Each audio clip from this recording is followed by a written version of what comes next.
Technology मतलब एक BTech इन्होंने किया, फिर इसके बाद मैनेजमेंट की पढ़ाई की, और फिर इसके बाद ये रूरल डेवलपमेंट और जो ग्राम विकास में के क्षेत्र में इन्होंने बहुत बढ़िया काम किया है पिछले 5 सालों में।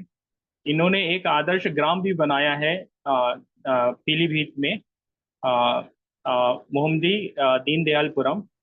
तो पिछले 5 सालों में इनका उस क्षेत्र में और उस क्षेत्र के विकास में काफी योगदान है। और साथ ही साथ अभी तक इन्होंने 500 से ज्यादा उद्योगों को खड़ा किया है, और कई सारे राज्य सरकारों के साथ मिलकर काम कर रहे हैं। और गाँव को कैसे आत्मनिर्भर बनाया जाए और गाँव को एक तीसरी ताकत के तौर पर कैसे स्थापित किया जाए, उस पर ये काम कर रहे हैं।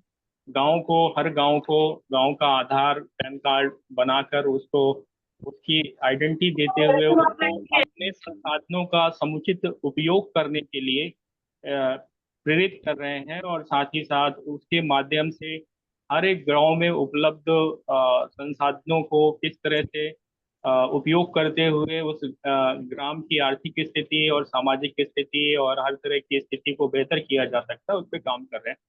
तो मैं ज़्यादा समय न लेते हुए गौरव जी से आग्रह करूंगा कि आएं और अपने विषय जो है अ, उस पर अपना वक्तव्य रखें। आपके पास 30 से 35 मिनट का समय है, और फिर इसके बाद लोगों के प्रश्न लिए जाएंगे। कार्यक्रम 9:45 पर समाप्त कर दिया जाएगा। तो इस बीच में हम लोग आपके विषय को सुनेंगे और अन्य साथियों के प्रश्न लेंगे। ये कार्यक्रम का प्रारूप रहेगा। तो गौरव जी, मेरी आपसे जी अनुरोध है कि अभिषेक जी आप। नमस्कार। अभिषेक जी जी आवाज आ रही है मेरी? जी जी, बिल्कुल आ रही है। हाँ। बिल्कुल आ अभिषेक रही जी नमस्कार, और सभी जितने भी बंधु जुड़े हुए हैं इस वेबिनार में उन सभी को मेरा सादर नमस्कार। पिछले 5 साल से हम लोग डॉक्टर कमल टावरी जी के नेतृत्व में एक विषय को लेके हम लोगों ने काम शुरू किया, वो था गाय आधारित अर्थव्यवस्था। कैसे इसको लेके हम लोग काम करें, कैसे इन सब सारी चीजों को लेके आगे बढ़े। तो पहले हम लोगों ने कई राज्यों में जा जाकर इस पे अध्ययन किया कि क्या करना है, कैसे करना है, कौन काम करेगा, कैसे काम करेगा। और हेलो, आवाज आ रही है ना मेरी? है। हेलो। आ रही जी। है, हाँ। बिल्कुल साफ आ रही है। कैसे कैसे इसको काम किया जाए, तो डॉक्टर कमल टावरी जी ने हमको बताया। आप प्लीज सभी लोग शांत हो जाइए, क्योंकि जो मैं बताने जा रहा हूँ इस वेबिनार में वो एक अहम है। कैसे सेंट्रल गवर्नमेंट की पॉलिसी कोलैप्स होती है और एक जो संस्था है, जो एक स्टार्टअप कैसे काम करता है, इसके बारे में आपको बताऊंगा। तो शायद आप लोग सरकार की योजनाओं के बारे में भी जान पाएंगे, और कैसे ये सब काम हो रहा है उसके बारे में भी जान पाएंगे। बात 2006 की है। डॉक्टर साहब उस समय नीति आयोग में थे, तो उस समय नीति आयोग ने एक अभियान चलाया, रूरल बिजनेस हब। ये rural business hub small nodal centres थे। इनका काम था कि जो हमारी कृषि है, कृषि के आधार पे उद्यमिता को खड़ा करना।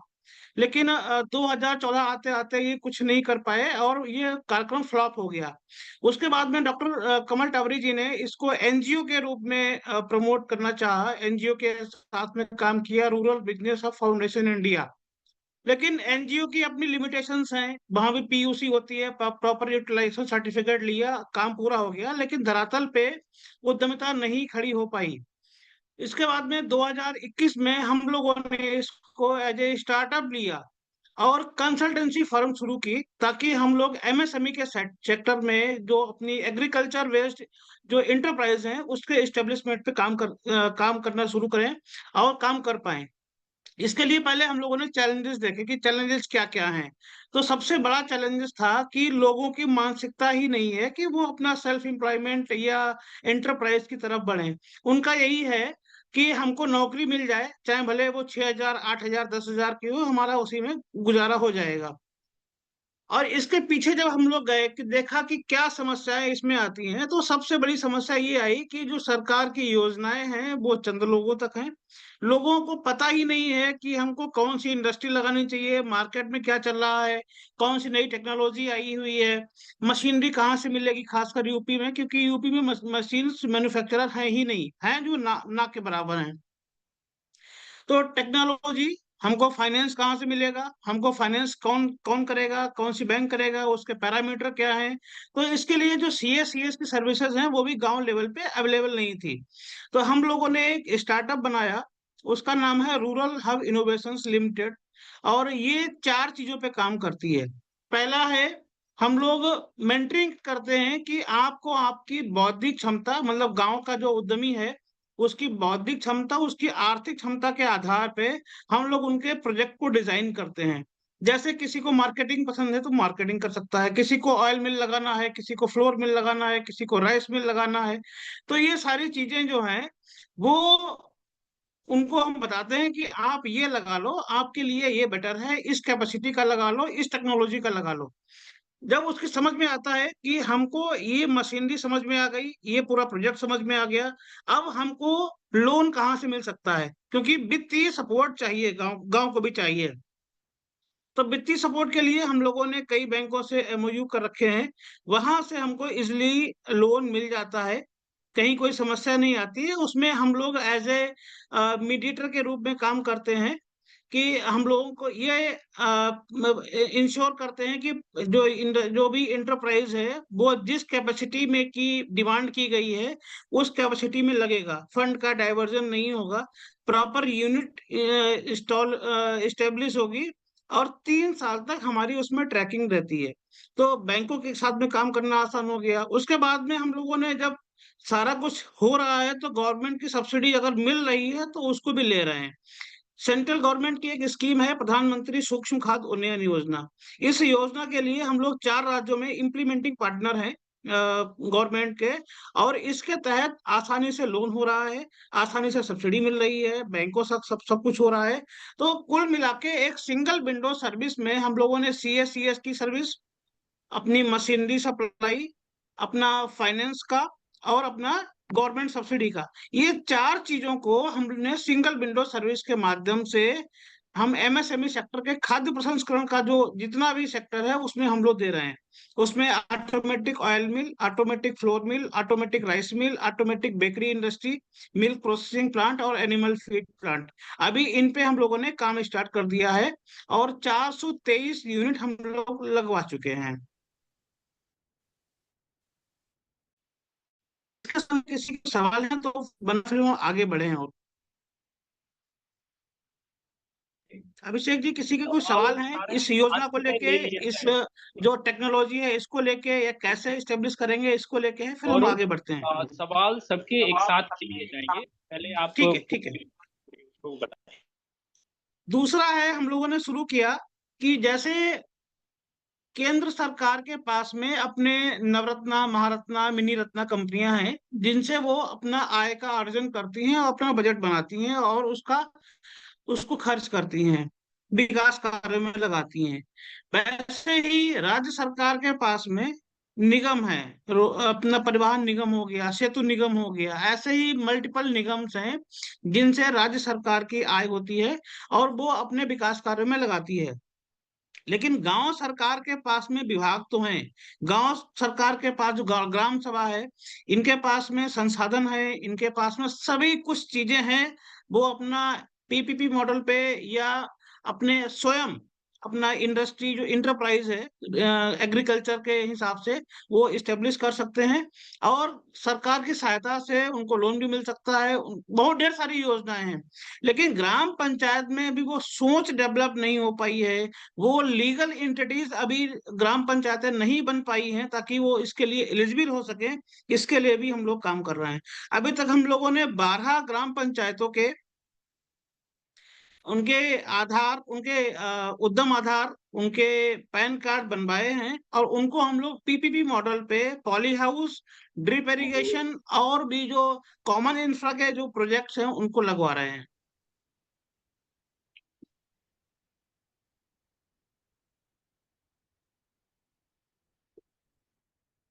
अभी जो गांव के जितने भी इंटरप्राइज हैं, चाहे वो ऑयल मिल हो, चाहे फ्लोर मिल हो, मतलब जो अपने तेल के एक्सपेलर लगे हुए हैं, जो अपने आटा चक्की लगी हुई हैं, उनको सोलराइज हम लोग करा रहे हैं। और ड्रिप इरिगेशन पे काम कर रहे हैं, पॉली हाउस पे काम कर रहे हैं। हम लोगों ने बागों में जो सह फसली खेती के माध्यम से हम लोगों ने प्रयास किया है, और करीब 700 एकड़ में हम लोगों ने हल्दी का प्रोडक्शन कराया है, अपने मलियाबाद में, लखीमपुर में, सीतापुर में।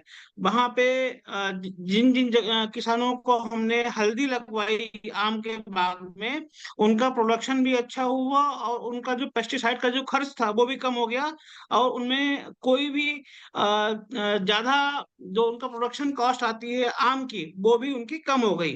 तो कुल मिला के एक लाभ का वो भी बना। उसके बाद में हम लोगों ने एक मोहम्मदी में स्मार्ट गांव बनाया है। उस स्मार्ट गांव में हम लोगों ने sewer line, rain water harvesting system, मतलब जो अपनी मॉडर्न फैसिलिटीज शहर के किसी कॉलोनी में होती हैं, वो हम लोगों ने गांव में देने का प्रयास किया है। और पहला दीन स्मार्ट गांव दीनदयालपुरम बन के तैयार है। और काफी लोग आ रहे हैं, देख भी रहे हैं। अभी गौ सेवा आयोग के अध्यक्ष जी भी आए थे, उन्होंने काफी हमको सराहना की और कहा है कि ये प्रदेश के हर ब्लॉक में एक स्मार्ट गांव बनना चाहिए। ऐसे वो सरकार के साथ में भी करेंगे, ताकि वहां से कुछ हमको हेल्प मिल जाए, पैसे की नहीं, केवल हमको उनके नाम की मिल जाए, ताकि वो इस चीज को रिप्लिकेट हम लोग कर सकें। अभी तक हम लोगों ने इतना किया है। और अभी झारखंड सरकार के साथ में हम लोग रूरल इको टूरिज्म और वेलनेस सेंटर पे काम करने जा रहे हैं। हमारी बात कंप्लीट हो गई अभिषेक जी। अब किसी के सवाल हैं तो हम उसको ले सकते हैं, ताकि उसको हम और इलोबरेट कर पाए।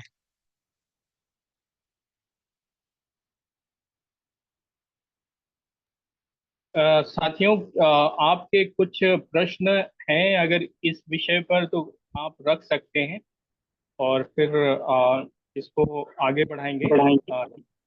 जी, बारी बारी से प्रश्न। जी सर, मैं कुछ प्रश्न कर सकता हूँ?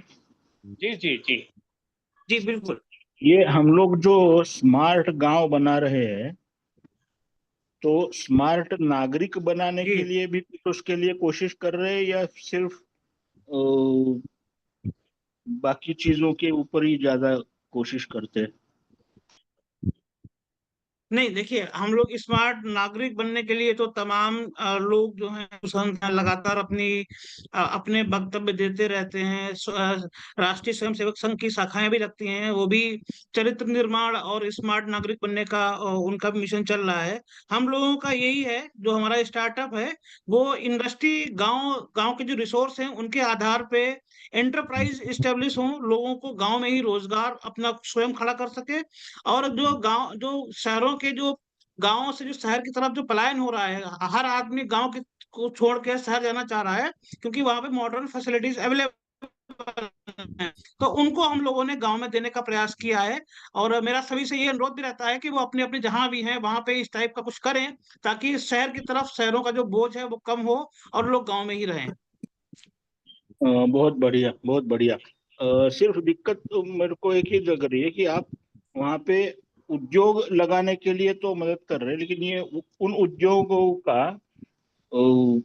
उद्योगों से जो कुछ निर्मित होगा, वो गांव की जरूरतों से ज्यादा अगर है, तो उसकी व्यवस्था कर पाना वो गांव वालों के लिए अगर संभव नहीं हो पा रहा है, जो आम गांव वाले, श्रीमान जी, जिनके श्रीमान जिनके जी, अभी तक जिनमें तो कोई क्षमता ऐसी। है, जी। जिनमें क्षमताएं है, वो तो बाजार ढूंढ ही लेंगे। लेकिन जिनमें बाजार ढूंढने की क्षमता नहीं है, तो वो उद्योग अगर लगाना भी चाहे, तो उस उद्योग का उत्पाद जो होगा, उसका वो क्या करेगा? देखिए, इसके लिए भी हम लोगों ने जो फॉरवर्ड लिंकेजेस हैं उसको भी देने का प्रयास किया है। अपना बी मार्ट, डी मार्ट और कैनबिस मार्ट, इन तीन लोगों से हम लोगों ने टाई अप किया है। अपना रेट का डिसीजन वो दोनों आप म्यूचुअली कर सकते हैं, और आपस में हम उनको लिंकेज कराते हैं, ताकि अगर आपका बन रहा है, आपका पट रहा है, तो अपने आप माल बेच सकते हैं, वो खरीद सकते हैं। ऐसा व्यवस्था कर रखी है। बढ़िया जी, धन्यवाद। जी। सुरेश जी, सुरेश धनसेना।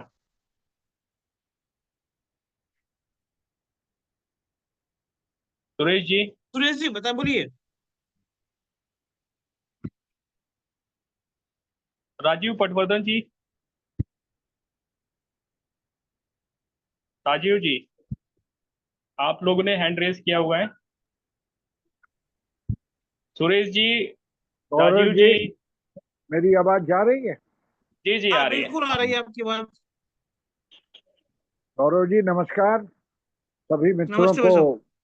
नमस्कार। आज गुरु पूर्णिमा है और भविष्य में जो गांव में परिवर्तन होगा वो आपके ही रास्ते पे जाएगा। हमको मेरे 2-3 सवाल थे। आपने जो 4 जी यूनिट बताई, फ्लोर मिल और बाकी चीजें, हमारे इलाके में सब्जी बहुत आयत होती किसकी? है। जैसे सब्जी, जैतून। सब्जी नहीं नहीं, सब्जी सब्जी, सब्जी। Vegetable. Vegetable vegetable. Hello. Vegetables, जी जी जी जैसे अभी हमारे यहाँ टमाटर 10 रुपए का 40 किलो बिका, जी। किसान छोड़ दिए। तो इसको प्यूरिफाई करके इसको स्टोर करने का कोई सिस्टम है? मशीन ऐसी है? हाँ बिल्कुल है। हम लोगों ने मेरी रशियन एक साइंटिस्ट हैं, उनके साथ में पूरी एक टाई अप बात किया है। मेरी पूरी बात सुन लीजिए। जी ये वेजिटेबल को कैसे रखा जाए कि वो ऑफ सीजन में उसके भाव ठीक से मिल सके, ऐसी मशीन चाहिए एक। दूसरा कि आप जो ये हेल्प करते हैं वो उसके एवज में क्या चार्ज करते हैं। तीसरी बात कि आप प्रॉफिट में शेयर लेते हैं या पूरे प्रोजेक्ट में शेयर करते हैं। ये तीनों बातें बताने का कष्ट करें। धन्यवाद। जी। पहले हम लोग ये टमाटर की जो आपने बात की है या कोई भी वेजिटेबल्स की बात की है, तो ये क्या है कि अपने यहाँ पे 30% जो वेजिटेबल्स हैं वो मार्केट में सही रेट ना मिल पाने के कारण वो या तो खराब हो जाते हैं या सड़कों को पे फेंक दिए जाते हैं। जो किसान है वो समझता है कि हमारे हार्वेस्टिंग कॉस्ट ज्यादा आ रहा है, अगर हम इसको तोड़ के बेचेंगे जाके तो हमें कम पैसा मिलेगा, तो वो हार्वेस्टिंग करता ही नहीं है, जो देता है खेत को ऐसे ही। ये भी समस्याएं देखने को आई हैं। इसके लिए समस्या क्या है कि जो सब्जियों का जो है कि ये पेरिसेबल आइटम है, जल्दी खराब होता है। और दूसरा ये सब सप्लाई और डिमांड के अनुसार है। हमें एक तो इसको रूटीन में लाना है कि कैसे इसको हम ग्रो करें कि हमें जिस समय डिमांड ज्यादा हो उस समय हमारा प्रोड्यूस निकले। तो इसके लिए पॉली हाउस वगैरह का हम लोगों ने व्यवस्था की है। यदि कोई किसान चाहता है पॉली हाउस लगाना तो उसको हम लोग स्टेब्लिश कराते हैं। दूसरा, यदि कोई प्रोसेसिंग करना चाहता है तो एक आईआर टेक्नोलॉजी का डिहाइड्रेटर है। इसमें ना रंग खराब होता है, ना इसमें इसमें कोई गुण है, उसमें कोई डेविएशन आता है, ना ही इसके रंग में कोई डेविएशन आता है। उस आईआर डिहाइड्रेटर की मदद से कोई भी किसान अपने प्रोड्यूस को सुखा सकता है, डिहाइड्रेट कर सकता है और डिहाइड्रेट कर सकता है। उसके बाद में उसको हाइड्रेट भी कर सकता है। दोनों चीजें ही हैं। ये आईआर टेक्नोलॉजी ये सोलर पे चलती है और ये आपके प्रोड्यूस को संरक्षित करती है। जैसे अभी क्या है, हरी मिर्च का पाउडर की डिमांड मार्केट में है, टमाटर का पाउडर बनाया उसकी डिमांड मार्केट में है, खरबूजा के पाउडर की मार्केट डिमांड में है। जितने भी ये पल्प इंडस्ट्रीज है इसमें बहुत ज्यादा यूज होता है।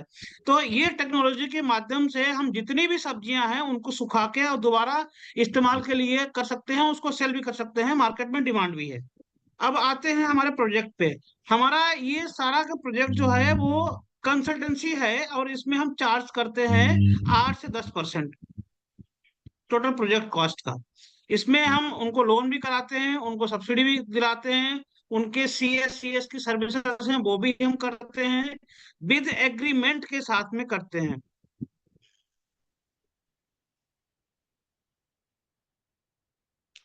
जी जी। मैं यही अतुल जानना था, जी। मैं ये समझ रहा था जी कि जी जैसे सरकार की जो सब्सिडी आती है ना वो बैंक एंडेड होती है, यानी लोन चुकाएंगे अंतिम किस्त में अनुदान जाके मिल जाता है। तो बहुत जी से ऐसे पार्टनर्स भी हैं जो कहते हैं कि साहब जी तुम्हारे प्रॉफिट में हम शेयर होल्डर होंगे, प्रोजेक्ट जी इतने का है, ऐसे लगेगा, ऐसे चलेगा, प्रॉफिट आएगी तो उसमें हम ये शेयर लेंगे, मेरे हिसाब से सारा काम करना और जैसे मैं बता रहा हूँ वैसे चलो। तो वो एंड में लेते हैं। और मान लीजिए प्रोजेक्ट कॉस्ट 1 करोड़ का आया, 10 लाख रुपए अगर उसमें आप चार्ज करते हैं और एक हुआ कि प्रॉफिट हुआ मेरा, तो प्रॉफिट वाला शेयर वो 10 साल तक लेते हैं। तो मान लीजिए 10 लाख हम कमाए तो 1 आप लाख ये हमको हल्दी दिया। देखिए, तो सब जगह अलग अलग, मैं ये नहीं कहता। दो चीज तो हम स्वयं जाके और 6 महीने में एक बार पिसवा लें, लेकिन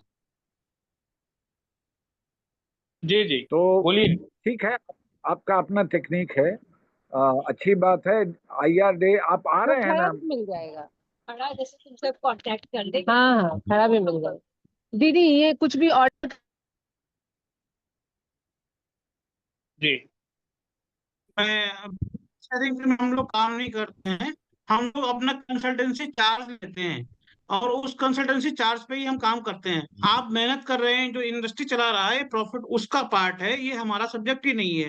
हम जो मेहनत कर रहे हैं, हम जो आपको अपनी सेवाएं दे रहे हैं उसका कंसल्टिंग चार्ज है। और ये डिपेंड करता है आपकी टेक्नोलॉजी के ऊपर, आपके जो प्रोजेक्ट है उसके ऊपर डिपेंड करता है। तो इसमें हमारा कोई ये नहीं है कि हम प्रॉफिट लें 10 साल तक। प्रॉफिट जो इंडस्ट्री लगाई है, जिसने, जो इंटरप्राइज है, जो उद्यमी है, ये उसका पार्ट है, इसमें हमारा कोई रोल नहीं है। चलिए थैंक, केवल क्लियर कर दीजिएगा बैंक का मैक्सिमम इंटरेस्ट रेट क्या है? बैंक का जो मैक्सिमम, जो मिनिमम इंटरेस्ट है उससे शुरू होते हैं। ये डिपेंड करता है कि जो हमारा इंडस्ट्री है वो किस कैटेगरी में आ रहा है। यदि आपका जो इंडस्ट्री है, इंटरप्राइज है, वो एग्रीकल्चर इंफ्रास्ट्रक्चर फंड के अंतर्गत आ रहा है, यानी प्राइमरी प्रोसेसिंग है, पोस्ट हार्वेस्ट के बाद में अगर प्राइमरी प्रोसेसिंग है, चाहे वो भंडारण हो, चाहे कोल्ड स्टोर हो, चाहे अपना किसी भी ग्रेन का मिलिंग हो, प्रोसेसिंग हो, उसमें इंटरेस्ट रेट 2 करोड़ तक का है। 9% रहता है इंटरेस्ट रेट, तो 3% सेंट्रल गवर्नमेंट देती है। और यूपी में 50 लाख तक का जो अमाउंट है लोन का, उस पे 3% स्टेट गवर्नमेंट दे रही है।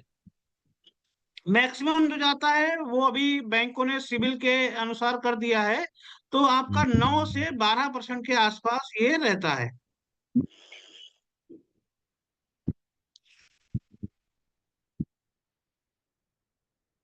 हाँ हेलो। प्रशांत जी, सुरेश जी, प्रशांत जी, सुरेश जी। जी प्रणाम। जी भाई जी साहब नमस्कार। हेलो। मेरा सवाल जी जी यह है गौरव भैया कि जो प्रोजेक्ट होगा उसमें जो चार्ज लेंगे उसके बाद सब्सिडी ला के देंगे आप, कि सब्सिडी से पहले आप हट जाएंगे, क्या रहेगा वो? भाई आपकी आवाज साफ नहीं आ रही वैसे। हाँ, जी जो गवर्नमेंट फिर से सब्सिडी बोल आएगी। दीजिए, शायद मेरे नेटवर्क की समस्या है, आवाज साफ नहीं है आपकी। आवाज नहीं आ पा रही है मेरी क्या? प्रशांत जी फिर से रिपीट करिए क्वेश्चन, थोड़ा सा आपकी आवाज।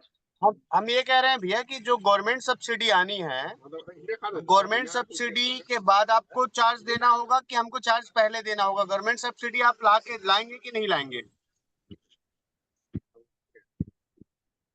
गवर्नमेंट सब्सिडी का क्या रहेगा प्रोसेस उसमें?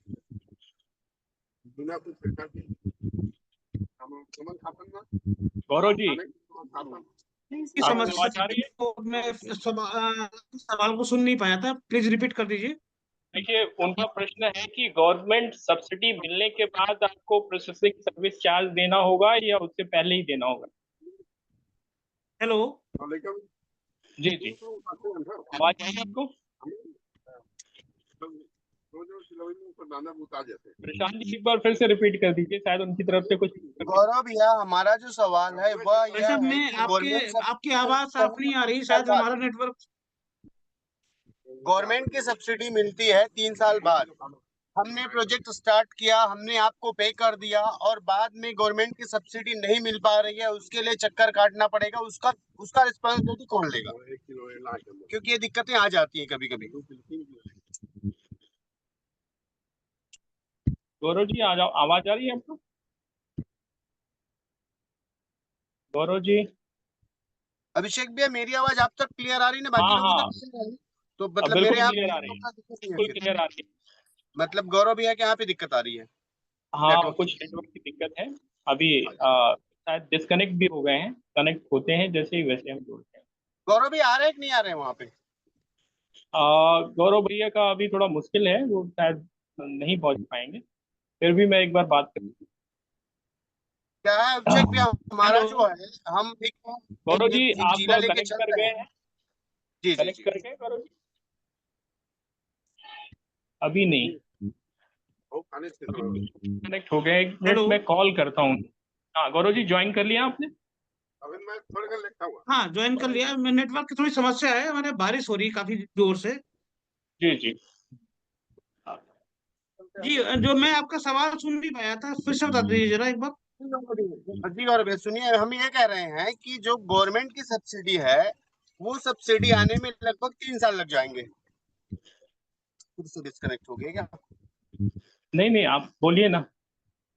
हाँ, तो गवर्नमेंट की जो सब्सिडी है उसको आने में 3 साल लग जाएंगे, और हमने इनसे प्रोजेक्ट लिया, प्रोजेक्ट लेके इनको पे कर दिया, और पे करने के बाद इनकी रिस्पॉन्सिबिलिटी तो खत्म हो गई। ऐसा होगा कि वो सब्सिडी आने के बाद पे करना होगा, कैसे करना होगा वो? देखिए, इसमें हम लोग एग्रीमेंट कर रहे हैं, और जी जब तक आपकी सब्सिडी नहीं आ जाती, जब तक आपकी यूनिट चल नहीं जाती, तब तक हम आपका पूरा सपोर्ट करते हैं। जी और जी, मतलब जो पीएमएफएमई योजना है, उस पीएमएफएमई योजना में हम लोगों को सरकार पेमेंट करती है, इसलिए पीएमएफएमई योजना का हम लोग कोई भी चार्ज नहीं लेते हैं। जी जी। अभी भैया हमारा क्या है कि एक छत्तीसगढ़ में बेमेतरा जिला है जिसमें 1100 गांव है। 1100 गांवों को हम 99 जोनों में डिवाइड कर रहे हैं, और 99 जोनों को 9 ब्लॉक में, और 9 ब्लॉक से एक जिला, पूरा का पूरा गांव देखा तो यार जिला तक हम उसको डेवलप करना चाह रहे हैं, जिसमें हमें खोली। प्रशांत जी, आपकी आवाज क्लियर नहीं है। प्रशांत जी, आपकी आवाज क्लियर नहीं है। प्रशांत जी। भाई साहब, हमारे यहाँ काफी तेज बारिश हो रही है, नेटवर्क अनस्टेबल हो रहा है, बार बार कट रहा है ये। तो मैं अपना नंबर लिख दे रहा हूँ, जो भी सवाल है वो मैं आपको अभी व्हाट्सएप नंबर पे भेज दूंगा तुरंत ही। जी जी। प्रशांत जी, आप प्रशांत जी, आपका आवाज साफ नहीं है। जी जी जी। ठीक है, गौरव जी नंबर अपना दे रहे हैं चैट में। सुनिए सुनिए सुनिए, मैंने नंबर चैट गौरव, बॉक्स में लिख दिया है। आप डायरेक्ट बात कर लीजिए। ठीक, अगला प्रश्न कोई साथी पूछना चाहते हैं, पूछ सकते हैं। प्रशांत जी, म्यूट कर रहा हूँ। जी भाई साहब, मैं सरकार की जो पॉलिसीज में हम जो इम्प्लीमेंटिंग पार्टनर है, उसमें सरकार से जो पैसा मिलता है वो मिलने सफिशिएंट है केवल प्रधानमंत्री सूक्ष्म खाद्य उन्नयन योजना के लिए। उसके बाद में जितनी भी पॉलिसीज हैं उसमें सरकार से मुझे कुछ नहीं मिलता है, इसलिए हम उसमें चार्ज करते हैं। जी अभिषेक जी, मैं हाँ। पूछूं कुछ? जी जी जी।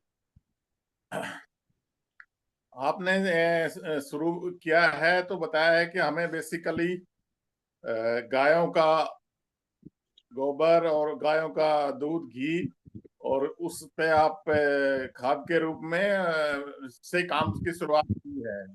तो आपने इंडिविजुअल गायों के लिए ऐसा कुछ किया है, या गौशालाओं के लिए किया है, या सामूहिक गौशालाओं से ये खाद बना हुआ या घी या दूध का काम किया है, या उसमें आपके साथ लोग जुड़े हैं, या पंचायत भी कुछ ऐसे इंकरेज कर रही करके आपने पंचायतों को भी गौशाला खुला के इसमें कुछ काम किया है? एक तो ये था। दूसरा मेरा क्वेश्चन ये था जी दूसरा मेरा क्वेश्चन ये था, मैं कंटिन्यू बता दूं फिर आप दे सकते हैं, कि आपका इसमें टेक्नोलॉजी क्या ले रहे हो? डिजिटल मार्केटिंग के लिए कुछ है, या ई कॉमर्सिंग के लिए कुछ है, या आजकल आर्टिफिशियल इंटेलिजेंस के लिए है, या आईओटी इंटरनेट ऑफ थिंक है, या ब्लॉकचेन है? ये सिस्टम भी थोड़ा समझाइए। और अभी दोबारा से आपको गायों में कुछ कितना इंटरेस्ट है? क्योंकि अभी सामूहिक गौशालाएं और पंचायत में गौशालाएं खुलने से गाय का भला होगा, और वो लोग पाल सकेंगे, ऐसा कुछ ऐसा है तो उसमें आप, क्योंकि टावरी साहब तो गाय के प्रेमी हैं, तो उनके साथ आप हैं या उनके सीखते हैं, तो इसमें किस तरह आप आगे बढ़ सकते हैं? धन्यवाद। जी, आपका जो पहला सवाल है कि गायों को लेके आपने क्या किया है, तो गायों को लेके हमारे दो प्रोजेक्ट हैं।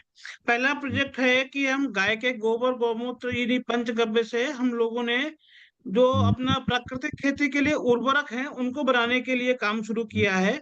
हमने सरकार के साथ में एमओयू किया था 2023 में। अभी हम केवल 4 यूनिट रन कर पा रहे हैं। वहां पे जीवामृत, घन जीवामृत, 10 पानी, नीमास्त्र, ब्रह्मास्त्र ये बनता है। और ये प्राकृतिक खेती जो किसान करते हैं ये उसमें बिकने के लिए जाता है। ये हम लोग वहाँ जो हमारा जो किसान उद्यमी है वो इन सारी चीजों को बनाता है। और जो प्राकृतिक खेती करना चाहते हैं किसान वो दूसरा जो है वो उन जो मिल्क प्रोसेसिंग प्लांट हैं, ऐसा एक बरेली में ही हम लोग कर पाए हैं। बरेली में राज स्वीट्स के नाम से एक प्रोसेसिंग इंडस्ट्री है जो मिठाई बनाते हैं। वो गाय के दूध से ही मिठाई बनाते हैं और उसको अपना आउटलेट, उनके 6 आउटलेट हैं, वो उन आउटलेट के माध्यम से उनको बेचते हैं। तो गाय जो जितनी भी गौशालाएं, स्थानीय गौशालाएं हैं, वो उनको दूध देती हैं और दूध के बाद में वो उनको प्रोसेस करते हैं, उनसे मिठाइयाँ बनाते हैं और उसको मार्केट में सप्लाई करते हैं। तो गौशालाओं के आत्मनिर्भर के लिए दोनों ही प्रोजेक्ट जो हैं एक माइलस्टोन है और ये सक्सेसफुल अभी कर रहे हैं, काम कर रहे हैं इसमें।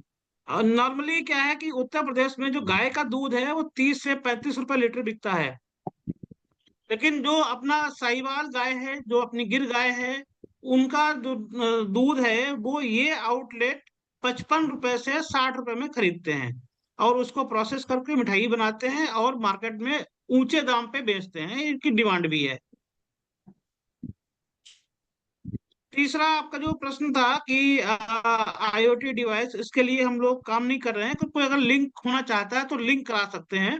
और सोशल मीडिया के लिए भी लोग कनेक्ट हो रहे हैं। ब्रजभूषण दुबे जी हैं, उन्होंने कई लोगों का डिजिटल मार्केटिंग किया भी है, लोगों को फायदा भी हुआ है।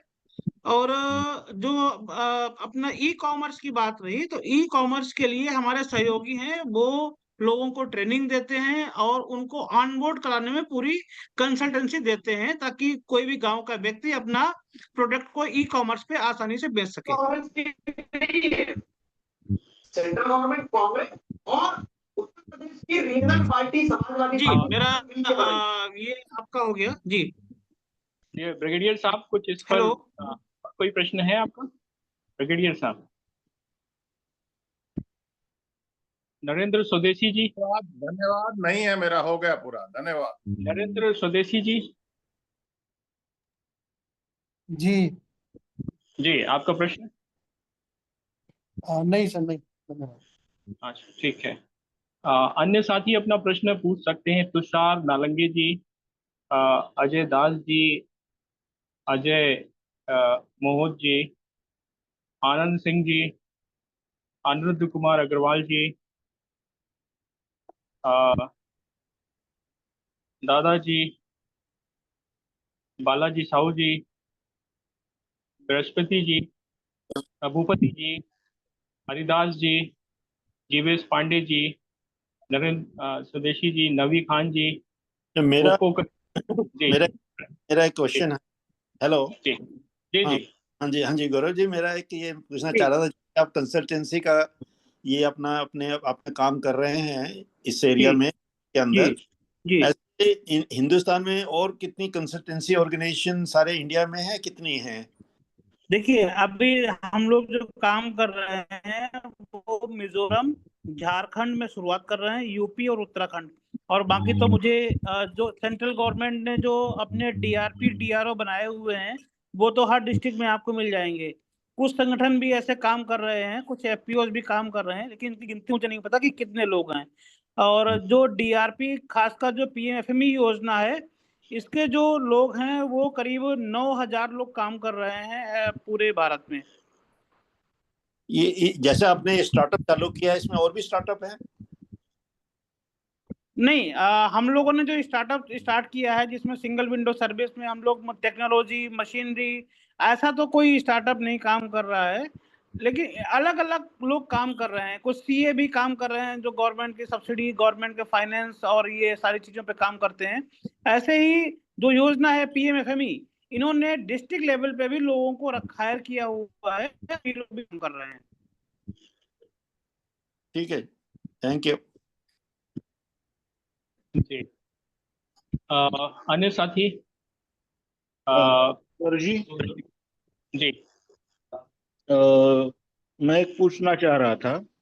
जी जी ये स्टार्टअप करने के बाद से आपने कितने लोगों को सर्विसेज दी, उसमें से कितने लोगों का बिजनेस सक्सेसफुली चल रहा है और कितने लोग सक्सेसफुल नहीं हो पा रहे, उसका डेटा कुछ है आपके अपने पास? देखिए, हाँ बिल्कुल बिल्कुल है, बहुत सारा चीजें हैं। हम लोगों ने अभी 423 लोगों को इंडस्ट्री एस्टेब्लिशमेंट में अपनी सेवाएं दी हैं अलग अलग, जिसमें 118 लोगों को हम लोगों ने मशीनरी की आपूर्ति की है। अभी 423 में 16 यूनिट जो हैं उनकी मशीनरी एस्टेब्लिशमेंट रह गई है, बाकी सबकी हो चुकी है। और इसमें 423 में 18 या 19 जो प्रोजेक्ट हैं वो एनपीए हुए हैं। अच्छा, तो उनका कारण ढूंढने की कोशिश अपनी तरफ से हुई कुछ? हाँ बिल्कुल, चूंकि वो लोग टच में रहते हैं इसलिए उनका पता है कि कुछ लोगों ने जिन्होंने दूसरे वेंडर से लिया, उन्होंने फंड का डाइवर्जन किया और वो रीपेमेंट नहीं कर पा रहे हैं। ये सबसे बड़ी समस्या निकल के आई है। दो लोगों का एक्सीडेंट हो गया, वो उसमें एक्सपायर भी हो गए, एक लोग एक्सपायर हो गए, एक लोग हॉस्पिटलाइज हुए, तो उनकी यूनिट एनपीए हुई है। बाकी का फंड डाइवर्जन मेजर प्रॉब्लम रहा है कि फंड डाइवर्जन होने की वजह से वो रीपेमेंट नहीं कर पा रहे हैं। हम लोग कितने साल से काम कर रहे हैं, एक बार मुझको फिर हम से लोग पिछले 3 साल से ये काम कर रहे हैं, 2022 से। अच्छा, मतलब उस हिसाब से समय अभी ज्यादा हो नहीं पाया है जी। तो वो ये डेटा होना थोड़ा मुश्किल है। सक्सेस रेट क्या है परसेंटेज वाइज, ये इसके लिए थोड़ा टाइम देना पड़ेगा। देखिए, 2 चीजें हैं।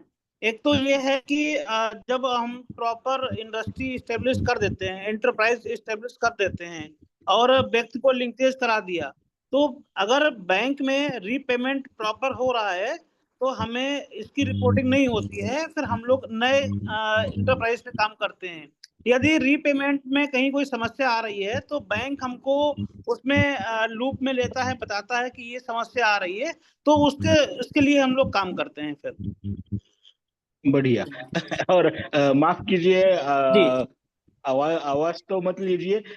आपका जो हेतु है वो लोग सक्सेसफुल हो, ये कितना है, और आपका काम सक्सेसफुल हो ये कितना है? देखिए, हमारा काम यह है कि हमारा इंडस्ट्री एस्टेब्लिशमेंट हो जाए, बाकी चलाने की जिम्मेदारी ये सारा जो हमारा एंटरप्रेन्योर है उसकी रहती है। इसमें कोई हमारा खास रोल है नहीं। तो इंडस्ट्री आपकी लग जाए, इंडस्ट्री आपको सही टेक्नोलॉजी मिल जाए, आपको लोन सही समय पे मिल जाए, आपका इंडस्ट्री चल जाए, आपको ये समस्या ना हो कि हमारा आईटीआर नहीं हुआ, हमारा जीएसटी में समस्या आ रहा है, हमारा रजिस्ट्रेशन नहीं हो पा रहा है। तो इन सब सारी चीजों के लिए हम लोग काम करते हैं। एक बार जब इंडस्ट्री स्टेब्लिश हो जाती है तो अगर कोई समस्या आ रही है, हमको कोई बताता है तो उसका हम सोल्यूशन देते हैं। अगर कोई नहीं बता पा रहा है तो इसमें हम कुछ नहीं कर सकते। बराबर, वो तो सही है। जी धन्यवाद। जी। अन्य साथी? हेलो जी।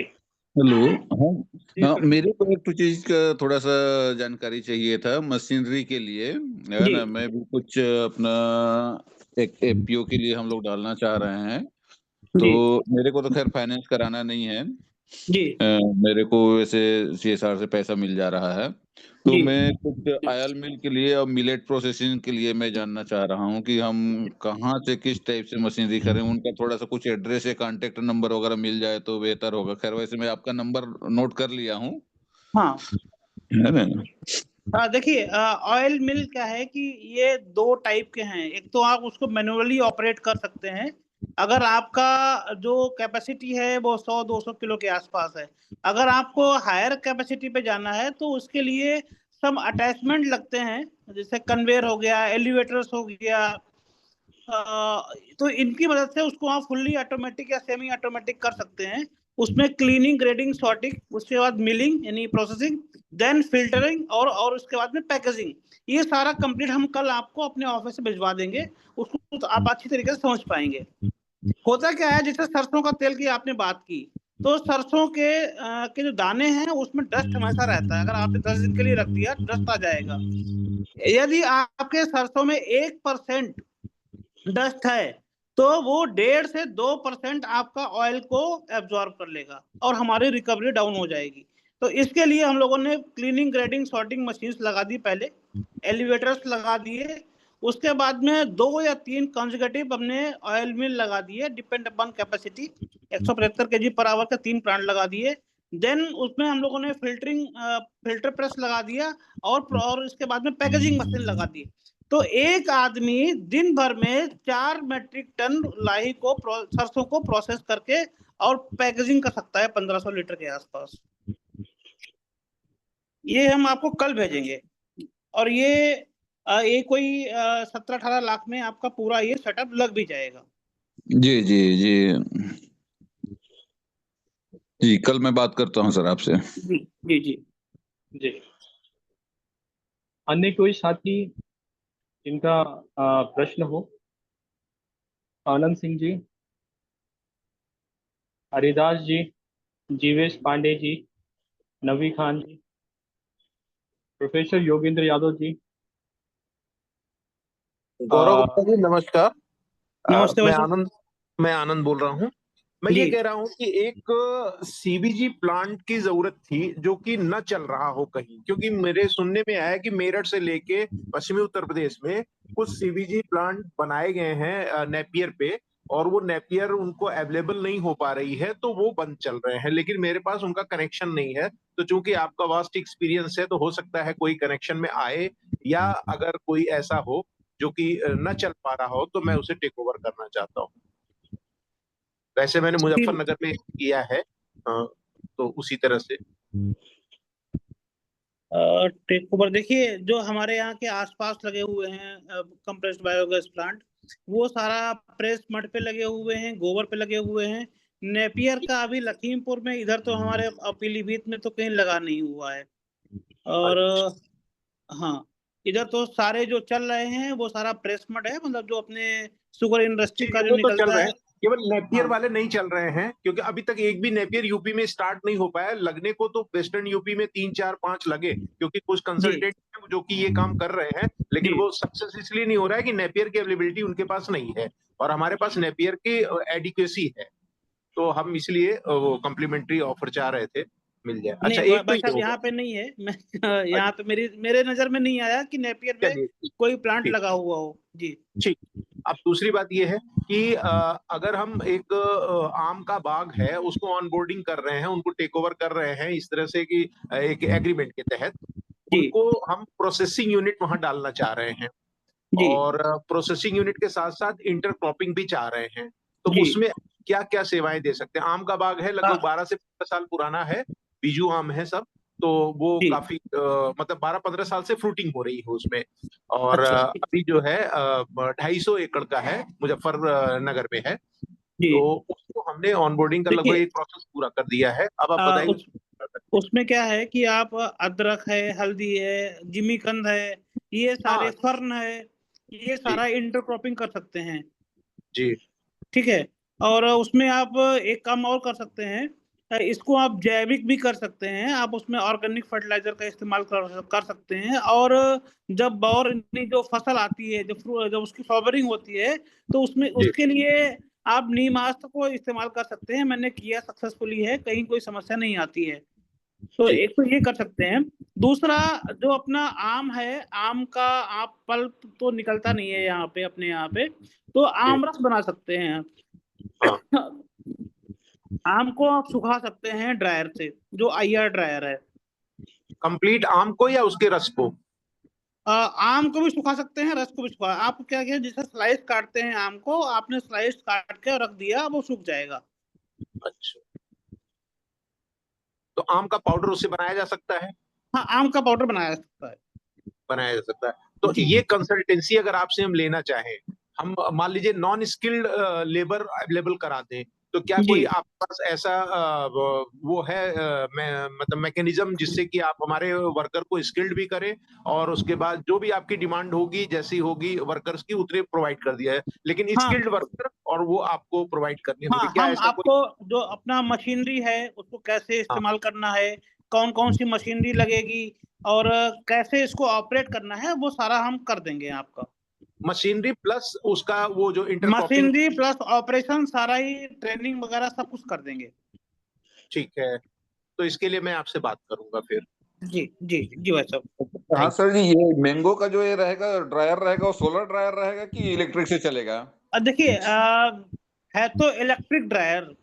नॉर्मली जो 10 ट्रे का ड्रायर है वो 1 किलोवाट का है, और 1 किलोवाट का है, इसलिए उसको हम लोग सोलर पावर्ड किया है, ताकि गांव में क्या है कि बाग में हम ये रहेगा, मशीन रहेगी, तो वहां पे कनेक्शंस नहीं है, तो उसको आप सोलर से ऑपरेट कर सकते हैं।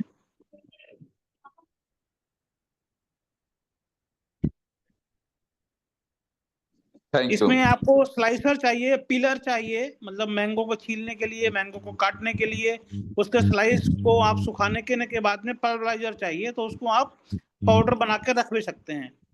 और ये आपका मल्टीपर्पज होगा, केवल ये आम के लिए नहीं है, ये सारा आप केले पे कर सकते हैं, सेब पे कर सकते हैं, मतलब कितने जितने भी वेजिटेबल्स और फ्रूट्स हैं सब पे कर सकते हैं इसको आप। जी, इसको हम हल्दी पे भी इस्तेमाल कर सकते हैं, जो हाँ, कच्ची हल्दी पे हम लोगों निकलेगी। ने इस्तेमाल किया है, हल्दी पे इस्तेमाल कर सकते हैं, हम लोग उसको ऑपरेट भी कर रहे हैं। हल्दी का स्लाइस बनाया, हल्दी की वॉशिंग किया, स्लाइसर से स्लाइस बनाया और उसको सुखा लिया हमने। तो सारा मैनुअल या ऑटोमेशन है इसका? ये तो डिजाइन किया जाएगा, अगर आपको ऑटोमेशन चाहिए कैपेसिटी के हिसाब से तो वो भी डिजाइन हो जाएगा। हम लोगों ने तो शायद वो मैनुअल किया है। पहले बॉयल किया जाता है, फिर नहीं, ड्राई वो किया जाता है। जब उसको हम बॉयल करते हैं तो हल्दी की जो अपना करक्यूमिन वैल्यू है, जो उसका मेडिसिनल वैल्यू है, वो लॉस हो जाता है। तो अभी क्या है, मार्केट में कच्ची हल्दी ही डिमांड में है, कच्ची हल्दी ही मार्केट में बिक रही है। तो अधिकतर जो अपने ड्रायर हैं उसमें कच्ची हल्दी ही सूखती है और वही मार्केट में जाती है। ठीक है, थैंक यू जी। अन्य साथी अपना प्रश्न कर सकते हैं। आचार्य अंतरंग आनंद जी, जो विषय है उस पर कोई भी साथी अपने को अनम्यूट करके प्रश्न कर सकते हैं, जो विषय है। वैभव सिंह जी, रंजना जी, रोजी मैडम, सबा खान मैडम, श्री जी, स्माइली जी, तुलसीदास जी, कोई भी अपने को अनम्यूट करके प्रश्न कर सकता है। आचार्य विजय बोल रहा हूँ जी। हल्दी और अदरक आपने जो लगाना बताया आम के बगीचे में, तो हल्दी अदरक की पत्तियों का कुछ उपयोग किया है आपने अभी तक? नहीं, मैंने इसका उपयोग नहीं किया है। खासकर हमने जो हल्दी अदरक के पत्ते थे उनको हमने एज ए बायोमास इस्तेमाल किया और वहीं हमने उसको क्रश करके अपनी जमीन की फर्टिलिटी को के लिए उपयोग में किया है, और कोई इसका इस्तेमाल नहीं किया। हल्दी अदरक के पत्तों को यदि हम एक कंडीशन में सुखा लेते हैं या उनका हम भोजन बनाने में रेस्टोरेंट को यदि हल्दी के पत्ते दिए जाएं तो उसके ऊपर मेरे प्रयोग बहुत बढ़िया है। हल्दी से वो स्वास्थ्यप्रद होते हैं। आपका नंबर मैंने ले लिया है, मैं और दिन करता हूँ, और उनके बगीचे में मेरे से बात कर सकते, उनके लिए मैंने चैट बॉक्स में अपना नंबर दे दिया है और नंबर कर लीजिएगा।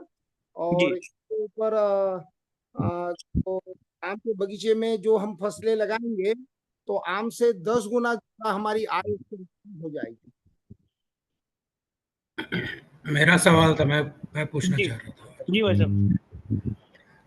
सर ऐसा है, युवाओं के लिए क्या वर्कशॉप वगैरह पर अरेंज करते हैं ये मंथली बेस पे भाई या साहब, हम क्वार्टरली लोग बेस पे? ऑनलाइन और ऑफलाइन दोनों ही कार्यक्रम को करते हैं। रूरल चौपाल के नाम से कार्यक्रम होते हैं।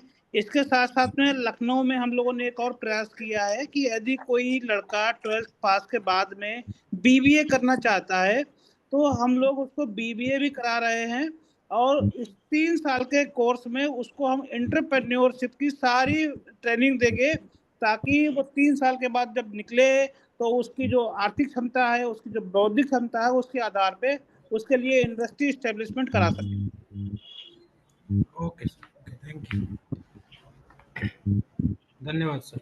हेलो जी sir. Sir myself Balaji Sahu.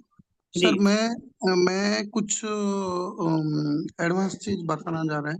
जैसा जी कि चाइना +1 था, उसमें ज्यादातर फैक्ट्रीज डाइवर्ट हो गया वियतनाम में। एंड वो होने का कारण क्या है? रिसर्च में निकला है कि जो सोशल बिहेवियर प्रॉब्लम ज्यादा है इंडियंस का। तो लेकिन मेरा जो एक पॉजिटिव चीज मैंने देखा, किसी एक एमएनसी कंपनी में भूल गया, वो गांव में डाला और बहुत सक्सेसफुल रहा है एमएनसी कंपनी गांव में। तो इसी चीज को हम कैसा आगे ले ये सोचा जा सकता है? भाई साहब, जितने भी हमारे 43 ऑफिस हैं यूपी में, सारे गांव में ब्लॉक लेवल पे या तहसील लेवल पे हैं। हमारा कोई भी ऑफिस, लखनऊ छोड़ के कोई भी ऑफिस शहर में नहीं है, डिस्ट्रिक्ट लेवल पे नहीं है। नहीं, उसका बात नहीं कर रहे सर। एमएनसी कंपनी जो बाहर का कंपनी आता है, जी उसको गांव में लिया जाए इंस्टेड ऑफ सिटी। तो नहीं, जो तो सोशल ये बिहेवियर कॉज है वो ज्यादा ये देर तक ये अच्छा है गांव में। भाई साहब, ये तो गवर्नमेंट पॉलिसीज का बात है, इसमें हम लोगों का अरे कोई। पॉलिसी इसमें कहाँ है? वो कंपनी चाहे तो ऑलरेडी सक्सेस है। मैं भूल गया नाम। ऑलरेडी जी एक एमएनसी कंपनी गांव में डाल के सक्सेस है। शायद ये जो है तमिलनाडु में, तमिलनाडु हाँ, में। तमिलनाडु नहीं, वो केरला में है, जोहो कंपनी है, शायद नाम सुना हो हाँ आपने। इट्स ए सॉफ्टवेयर हाँ कंपनी, हाँ, सीआरएम होगा। और ये सारी अकाउंटिंग सॉफ्टवेयर बनाते हैं। वो मल्टीनेशनल कंपनी है, वो गांव में है। हाँ हाँ, होगा सर। जी हाँ, जी हाँ। नहीं, मैं थोड़ा सा क्लियर करूंगा। जो जी वो इंडियन है, श्रीधर बाबू ने बनाई नहीं, थी। इंडियन कंपनी तो है, लेकिन मल्टीनेशनल कंपनी है। मैं ये नहीं कह रहा कि विदेशी कंपनी है, इंडियन कंपनी है, मल्टीनेशनल कंपनी है। उसके ऑफिसेस जो सर हैं कई मैं देश जो में हैं। बता रहा हूँ सर, वो मैन्युफैक्चरिंग कंपनी है। मैन्युफैक्चरिंग कंपनी जो ज्यादातर वर्कर्स जो लिया है विलेज पीपुल, जो जितना पढ़ा लिखा, मतलब सर्टिफिकेट में इतना पढ़ा लिखा नहीं है, जो तो क्या लेके कंपनी का अच्छा नाम है भाई स्टैब्लिश साहब? करो। हाँ, जी, क्या नाम कंपनी का? वही तो मैं भूला है, इसलिए मैं अभी ये टॉपिक चलिए भाई आया है। साहब, याद आए तो बताइएगा। जी भाई साहब, किसी और का कोई सवाल? योगेंद्र जी जी। जी जी, अभिषेक जी। गौरव जी, बहुत ही अच्छा आपने बताया। तावरी जी से हमें 2 महीना पहले देहरादून में मिले थे, 2-3 दिन रहे उनके साथ, जी बड़ा अच्छा लगा। लेकिन अब काफी डिटेल में बात करनी पड़ेगी, क्योंकि वो स्पेसिफिक गौशालाओं पे था प्रोग्राम। जी मेरे 2 सवाल हैं। पहला सवाल कर देता हूँ, फिर दूसरा बाद में रखूंगा। जी पहला सवाल था कि एक एफपीओ होता है, जी एक कोऑपरेटिव होती है, और एक स्टार्टअप होता है।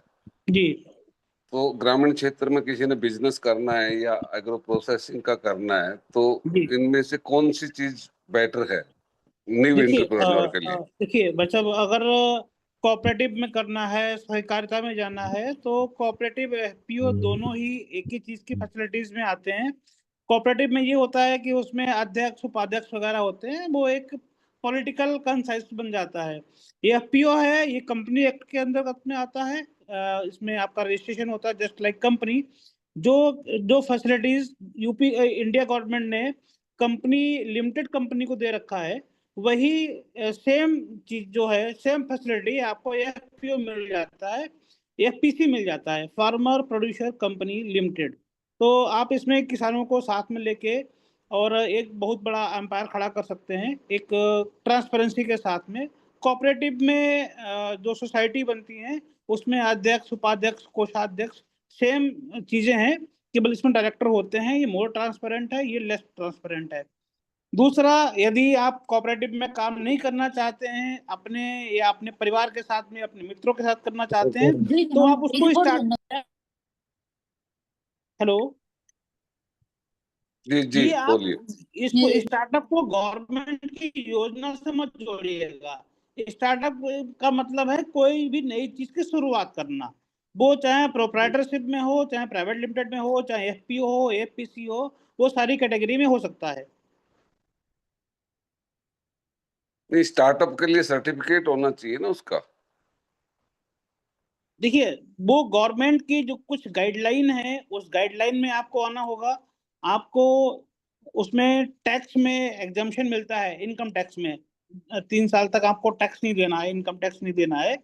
वो एक अलग चीज है। हम यहाँ पे स्टार्टअप की बात करते हैं, तो इन जनरल कोई भी व्यक्ति जो अपना नया काम शुरू कर रहा है, वो स्टार्टअप कर रहा है अपना।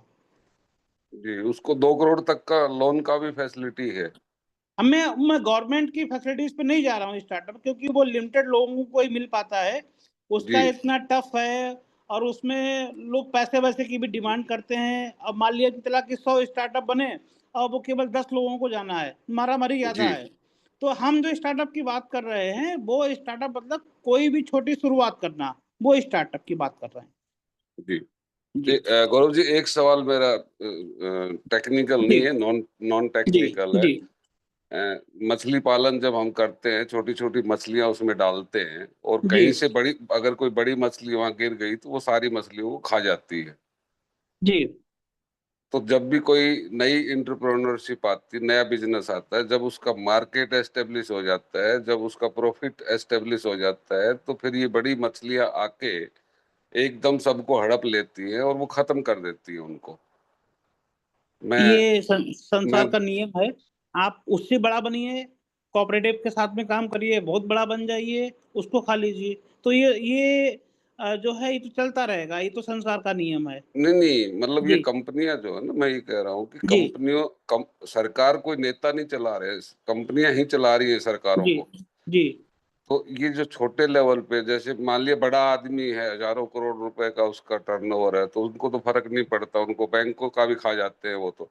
लेकिन ये छोटे छोटे, जैसे आपने बताया कि 18 लोग एनपीए हो गए, छोटे छोटे जी लोन लिए होंगे उन लोगों ने, जी जी वो जी खत्म होते चले जाते हैं। तो इस बिजनेस के अंदर मैं 2 आपको एग्जांपल देता हूँ। एक हमारी स्कीम होती थी, मैं भारत सरकार में डायरेक्टर जनरल भी रहा, जी जी तो हमने बायोगैस का एक प्रोजेक्ट चलाया था, बहुत बड़ा प्रोजेक्ट था, और हम चाइना को भी सरपास कर गए थे, क्योंकि जी हर चीज में कहा जाता है कि चाइना के मुकाबला ना। तो जी इनिशिएट चाइना में हुआ था, लेकिन हमने इतना बड़ा प्रोग्राम चलाया कि हर घर के अंदर बायोगैस प्लांट लगाने की कोशिश की।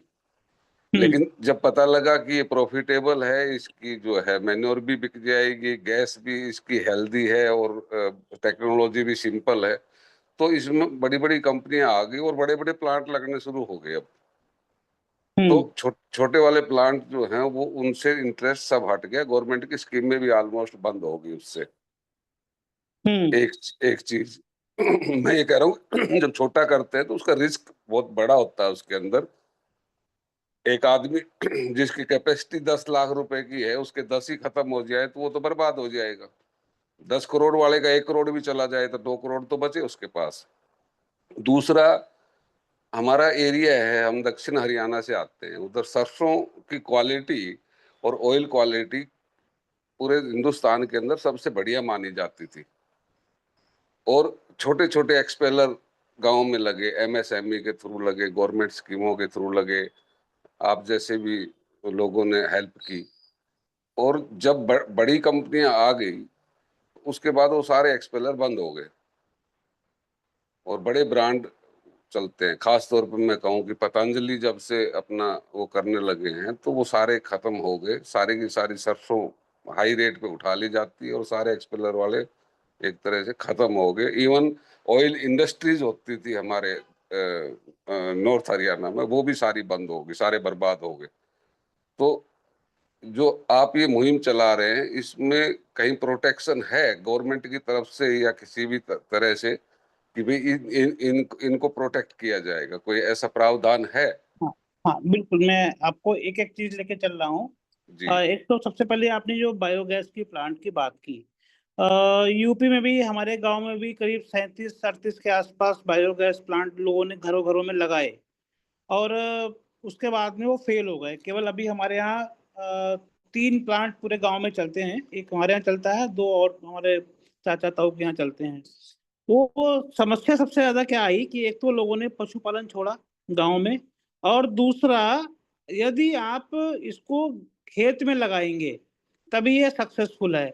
यदि आप इसको अपने गांव में घर में लगाते हैं तो इसका वेयर एंड टियर, कि गोबर को घोलना, उसके बाद में उसकी स्लरी को निकालना और खेत तक ले जाना, तो उस लागत ज्यादा की वजह से ये फेल हुए, लोगों ने इंटरेस्ट छोड़ा। बाकी आज भी जो गांव में जितने बायोगैस प्लांट लगे हैं उसमें कोई पैसा कमाने के लिए नहीं लगाए, लोगों ने सिर्फ इसलिए लगाए कि हमारे गोबर का सही इस्तेमाल हो जाएगा और हम हमारे जो घर में रसोई गैस की जो समस्या है वो खत्म हो जाएगी। लेकिन ऑपरेटिंग कॉस्ट ज्यादा होने की वजह से ये खत्म हुए हैं। इसमें बड़ी कंपनी का कोई खास रोल है नहीं, एक बात। दूसरा, जो आपने सरसों के बारे में बताया, जो 10 साल या 20 साल पुराने जो सरसों के प्लांट लगे थे, चाहे वो किसी CSR फंड से लगे हों या किसी कंसल्टेंट ने लगवाए हों या गवर्नमेंट की किसी स्कीम के तहत लगे हों, अभी क्या है कि साल दर साल आपको किसी भी प्लांट में टेक्नोलॉजी चेंजेस आ रहे हैं। जो पहले के प्लांट हैं वो 15 HP पे क्रशिंग करते हैं 30 से 50 किलो। आज जो प्लांट आ रहे हैं वो 10 HP पे क्रशिंग करते हैं 100 से 120 किलो। तो पहले के प्लांट में ऑपरेटिंग कॉस्ट ज्यादा है, जो अब के प्लांट हैं वो ऑपरेटिंग कॉस्ट कम है। इसीलिए पहले जिनके प्लांट लगे थे वो नए के साथ में compete नहीं कर पा रहे, वो बंद हो जा रहे हैं। हमें जो प्लांट बंद हो रहे हैं उनकी टेक्नोलॉजी पे देखना होगा कि वो आज के मॉडर्न टेक्नोलॉजी में वो सस्टेनेबल हैं कि नहीं है, वो कॉस्ट रिडक्शन पे काम कर रहे हैं कि नहीं कर रहे हैं। सबसे बड़ा कारण यही है। अभी क्या है, मैं आपको एक एग्जांपल देके और बताऊं। उत्तर प्रदेश में जो अभी तक गांव में जो आटा चक्की, ऑयल मिल, फ्लोर मिल, राइस मिल का तीनों का कॉम्बिनेशन लगता है, गांव-गांव प्लांट लगे हुए हैं। तो पहले वो 22 HP के इंजन चलते थे और दिन भर में 1500 से 2000 रुपए का डीजल उनमें जलता था। गवर्नमेंट की स्कीम आई या लोगों ने को जरूरत पड़ी, लोगों ने अपने उनको सोलराइज कर दिया। आज 70% से ज्यादा जो गांव की इंडस्ट्री है वो सोलर पे चल रही है।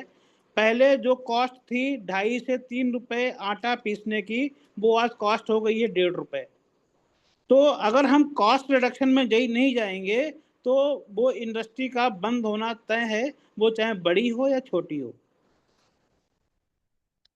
जी भाई साहब, हमें अगर MSME की चीजों को रखना है, पहले जो आदमी की जो कैपेसिटी थी, लोड कैरिंग कैपेसिटी थी, वो 100 kg थी। आज हम 20 किलो नहीं उठा पा रहे हैं। तो इसका जो गैप है, जो लोड कैरिंग कैपेसिटी का जो गैप है, इसको हमें ऑटोमेशन से भरना होगा। जो आज के वेबिनार का मेन थीम था वो अब आ पाया। हमें इसको ऑटोमेशन से भरना होगा। जब तक हम MSME सेक्टर्स में ऑटोमेशन लेके नहीं आएंगे, तब तक हम इनको बचाने की, इनको प्रोत्साहित करने की कितनी भी बात कर लें वो बेईमानी साबित होगी। इन MSME सेक्टर्स में ऑटोमेशन लेके आएंगे, इनका जो कॉस्ट है, प्रोडक्शन कॉस्ट है, वो कम होगा, तो ये मार्केट में सर्वाइव कर पाएंगे, अच्छी तरीके से compete कर पाएंगे और अपने को आगे बढ़ा पाएंगे। इसीलिए हम लोगों ने जो अपने ऑयल मिल हैं, जो फ्लोर मिल हैं, राइस मिल हैं, इनकी जो बड़े बड़े प्लांट्स हैं, उनकी उसी टेक्नोलॉजी को स्टेप डाउन करके हम लोगों ने फैब्रिकेट कराया और उसको मार्केट में लेके आए हैं। पहले 10 टन पर आवर के बड़े प्लांट हुआ करते थे, तेल मिल, जिनको हम लोग बड़ी बड़ी इंडस्ट्री लगते थे, बड़े बड़े रोलर फ्लोर मिल, बड़े बड़े 4 टन के राइस मिल। उसी टेक्नोलॉजी को हम लोगों ने स्टेप डाउन किया, मार्केट में रिसर्च किया और उनको 400 kg, 1 टन, 500 kg इन सब पे लेके आए हैं, ताकि जो हमारे MSME इंडस्ट्री के लोग हैं वो भी मॉडर्न टेक्नोलॉजी के साथ में अपनी इंडस्ट्री को एस्टेब्लिश कर सके, अपने प्रोडक्शन कॉस्ट को कम कर सकें और मार्केट में सर्वाइव कर सकें। गौरव जी, जी आपका तो कंपनी है और आपको कोई भी प्रोजेक्ट है उसका 10% मिल जाता है। जी उसके बाद जो भी एंटरप्रेन्योर है उसकी सिरदर्दी है, वो उसको चलाए, अपना लोन रिपे करे और प्रॉफिट कमाए, बेचे, जो भी है, जी बंद हो या चले। जी आपका तो कहीं भी लॉस है नहीं, क्योंकि you are a consulting company. ले, लेकिन एक इतने बड़े नेशनल लेवल पे और बड़े इतने बड़े सीनियर आदमी टावरी साहब है, कहीं ऐसा भी कोई प्रोविजन है क्या कि इनको खत्म ना किया जाए? कोई ऐसी एमएसएमई में या देखिए सर, गवर्नमेंट में कहीं कहीं कहीं कहीं ऐसी देखिए प्रोटेक्शन है कि इनको, इनके ऊपर कोई बड़ा जायंट ना बैठे किसी भी तरह से, ये अफेक्ट देखिए ना हो किसी भी तरह से? देखिए सर, चाहे स्टेट गवर्नमेंट हो चाहे सेंट्रल गवर्नमेंट हो, ये जितनी भी योजनाएं लेके आ रही हैं, ये एमएसएमई के लिए जो योजनाएं उनको प्रोत्साहन के लिए किया जा रहा है, ताकि उनके रिस्क को कम किया जा सके और उनको सरवाइव होने के लिए एक ऐसा माहौल दिया जा सके ताकि वो सरवाइव कर सकें। इसमें जो मान लिया एक 100 रुपए की कोई इंडस्ट्री लगी, उसमें सरकार ने 35% तो आपको दे दिया, आपका 65% बचा, ठीक है। अब 65% वो भी सिक्योर है गवर्नमेंट की योजनाओं के साथ में, आप उसको आसानी से अपना लोन को कंपनी को चला के, अपनी प्रोसेसिंग यूनिट को चला के और लोन को रिपेमेंट कर सकते हैं। 35% का जो प्रोत्साहन सरकार से दिया जा रहा है, लोन में इंटरेस्ट सबवेंशन भी दिया जा रहा है। लोन भी आपको 3% इंटरेस्ट सबवेंशन सेंट्रल गवर्नमेंट दे रही है, यूपी में 50 लाख तक का स्टेट गवर्नमेंट दे रही है। तो एमएसएमई के लिए एक बेहतर माहौल बना दिया है। अब रही बात कि उनको सरवाइव करने की, उनको लगातार सस्टेनेबल ऑपरेशन की रही बात, वो उद्यमी को स्वयं करना होगा। इसके लिए गवर्नमेंट पॉलिसीज तो बना सकती है, लेकिन उसको उसकी देखभाल करना वो अपनी इंटरप्राइज जिसका है उसको ही करना है। इसमें गवर्नमेंट का रोल कोई नहीं होना चाहिए, मैं इसको मानता भी हूँ और इसकी एडवोकेसी भी करता हूँ कि अगर इसमें गवर्नमेंट ने कोई वो किया, इंटरवीन किया, तो फिर एंटरप्राइज का मतलब ही खत्म हो जाएगा।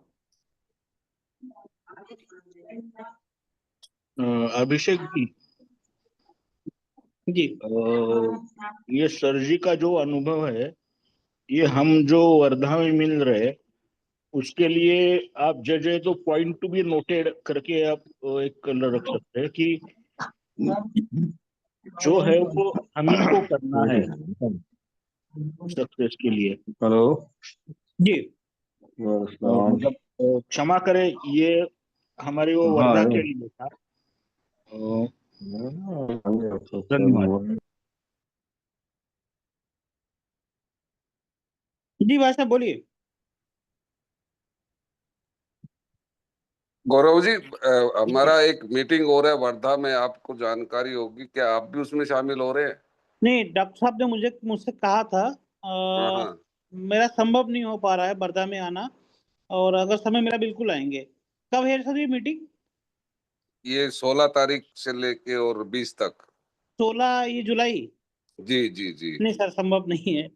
चलो, तावरी साहब को तो उम्मीद कर रहे हैं हम कि आएंगे। जी बहुत बहुत अच्छा प्रेजेंटेशन था, बहुत अच्छा एफर्ट है। ये इतनी डिटेल हम 3 दिन साथ रहे तब भी नहीं इनके बारे में, क्योंकि सिर्फ गौशालाओं पे ही हम ज्यादा कंसंट्रेट रहे तीनों दिन। सर, गौशालाओं के लिए भी हम लोगों ने किया है कि गौशाला ऑटोमेट कैसे हो, इसके लिए कई टेक्नोलॉजी है, उसका हम लोगों ने इस्तेमाल किया है।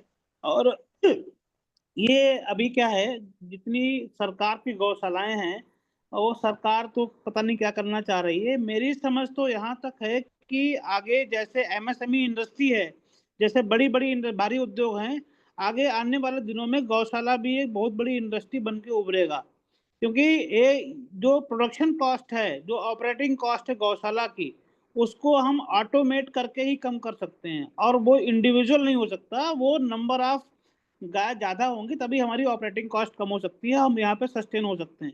तो मेरा बिल्कुल इसमें मत है कि सरकार कह रही है, संगठन कह रहे हैं, जो जो भी अपने एनजीओ हैं वो कह रहे हैं, जो जो लोग समाज सेवी हैं वो कह रहे हैं कि हर व्यक्ति गाय, हर किसान गाय पाले। आज की डेट में संभव नहीं है। किसान जो है मुंह मोड़ चुका है। अगर ये गाय की बात है, पशुओं की बात है, तो इसको हमें ऑटोमेशन में लेके आना है और इसी माध्यम से हम केवल इनको सरवाइव कर सकते हैं, वरना इंडिविजुअल पालना संभव नहीं है। अभी गौशालाएं भी एक फैक्ट्री का रूप लेंगी, जैसे अपने एशिया और क्या नाम यूरोप वगैरह में है। हर चीज कॉस्ट इफेक्टिव होती जा रही है, हर चीज ऑटोमेशन में आ रही है, हर चीज को हमें एज ए फैक्ट्री लेना है, चाहे वो गौशाला है, चाहे वो एमएसएमई हो, उनको सबको ऑटोमेशन, एआई, ई कॉमर्स, इनके माध्यम से ही अपने कॉस्ट को कम कर सकते हैं और मार्केट में सरवाइव कर सकते हैं। और गौरव जी, इस पे भी कभी मंथन किया है कि गऊ तो चलो बच जाएंगी, गऊ के तो हमारी पुरानी वो है, और ये जो 150-160 करोड़ के आसपास हम पहुंच गए हैं, इनको संभालने के लिए भी कोई व्यवस्था बन रही है क्या? नहीं, इस पे हमारा कोई नहीं है। अभी जो संसाधन है, मुझे लगता है कि अभी 800 करोड़ है। अगर हम 1200 करोड़ हो जाएंगे, 1200 अरब हो जाएंगे, तब भी हम इसमें हम लोग सरवाइव हो पाएंगे। तो इस पे हम ज्यादा दिमाग नहीं लगाते हैं। जो अपना है एमएसएमई सेक्टर का है और ऑटोमेशन पे है। आप लोग टच नहीं कर रहे। हम चाह रहे हैं कि 150 करोड़ लोगों को किस तरह से अच्छा जीवन दिया जाए। भाई साहब, हमारा केवल काम है, छोटा सा हमारा गैलरी वाला प्रोजेक्ट है कि ऑटोमेशन सेक्टर के माध्यम से हम अपना एमएसएमई एस्टेब्लिश कर लें, बाकी काम समाज अपने आप कर लेगा। चलो, बहुत बहुत धन्यवाद। बहुत बहुत ही बढ़िया, बहुत ही बढ़िया। जो क्लैरिटी है आपकी सोच में, वो सचमुच बढ़िया है।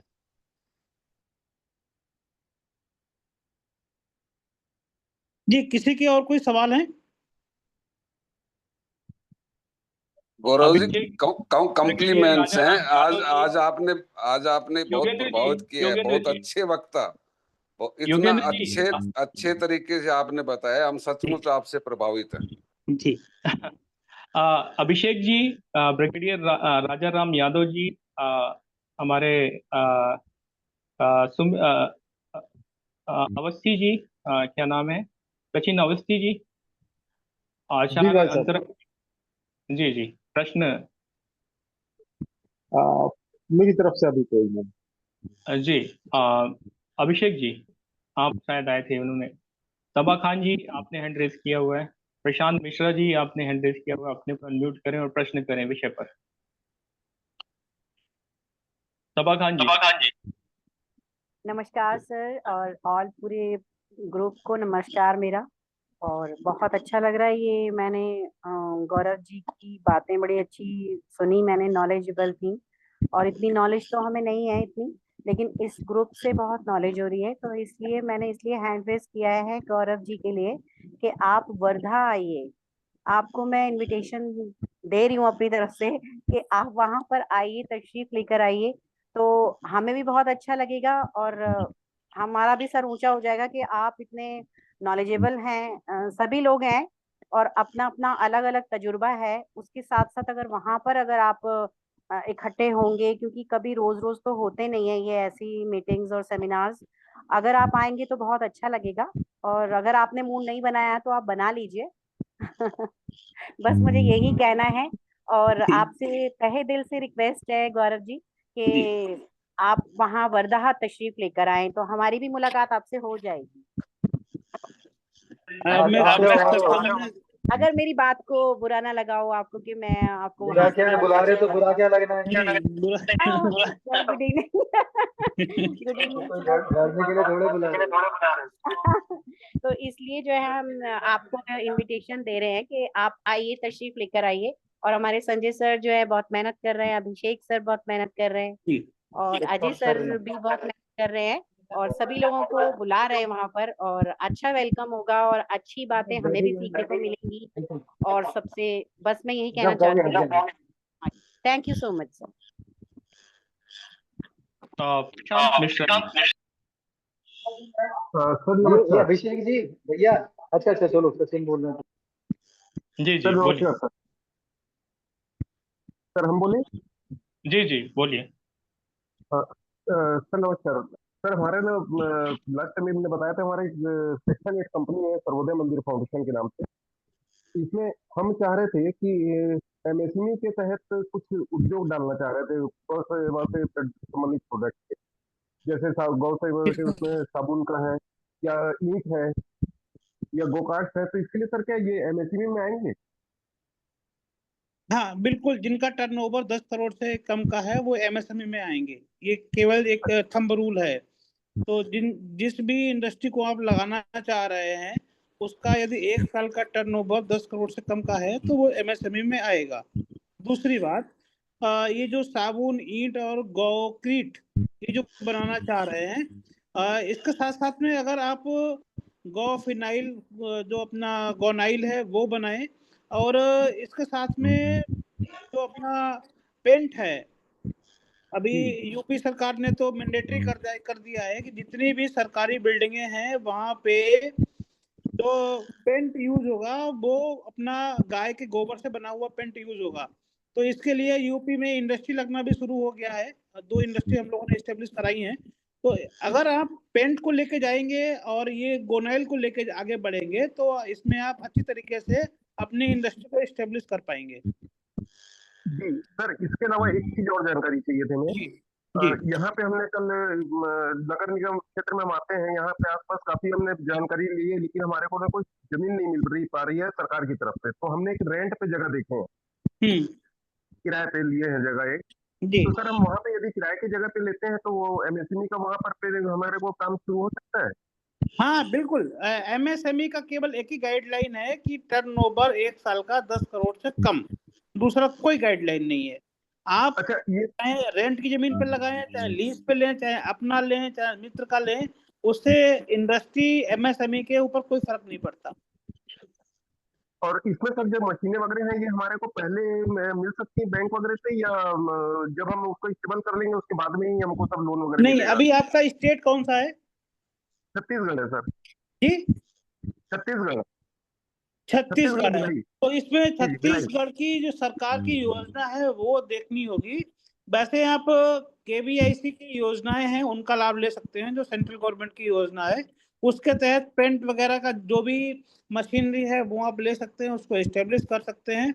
और जब ये सरकार शासन से पास हो जाएगी आपकी योजना तो आपको उसमें सब्सिडी का लाभ जो भी सरकार का होगा वो आपको मिल जाएगा।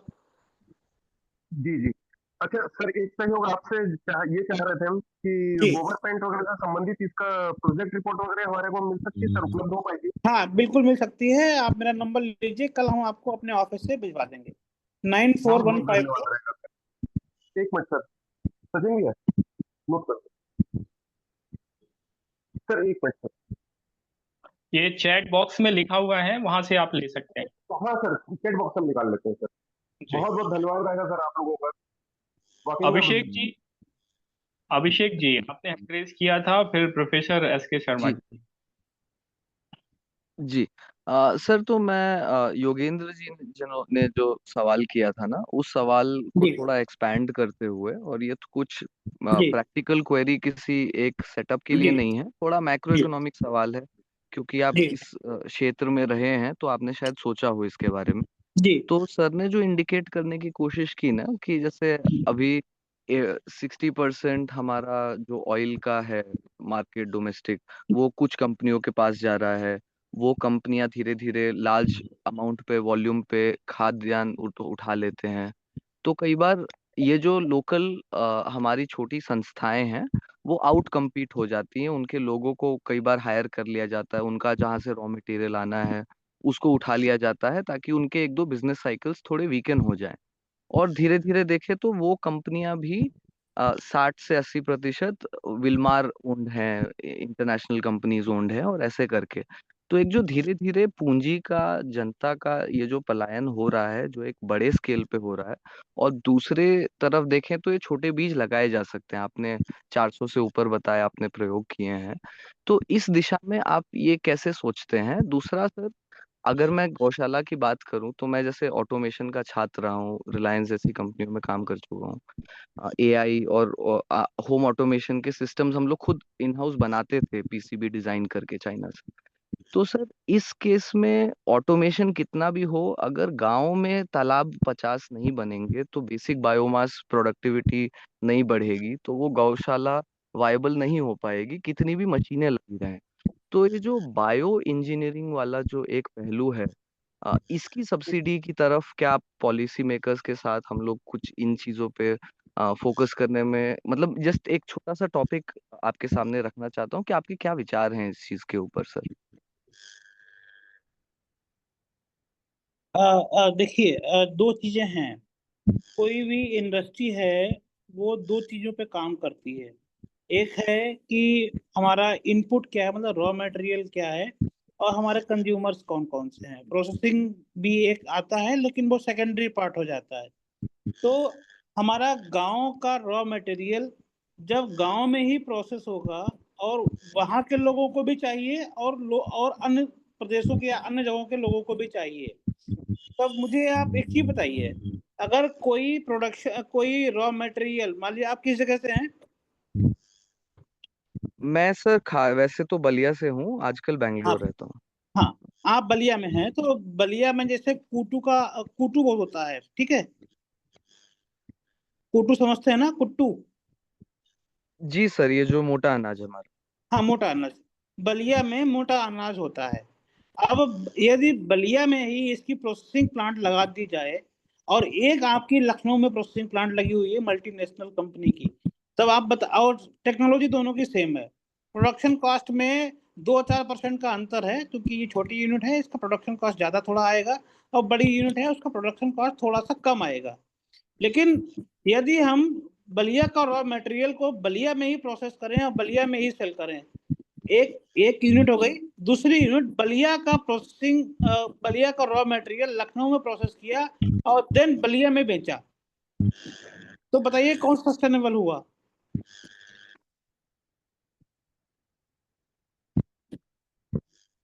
ऑब्वियसली जिसमें ट्रांसपोर्टेशन कॉस्ट कम है वो ज्यादा सस्टेन करेगा, वो मार्केट में अच्छी तरीके से सरवाइव कर पाएगा। हमको टेक्नोलॉजी पे काम करना है, हमको रॉ मटेरियल पे काम करना है, और हमको अपने ब्रांडिंग और पैकेजिंग पे ध्यान देना है।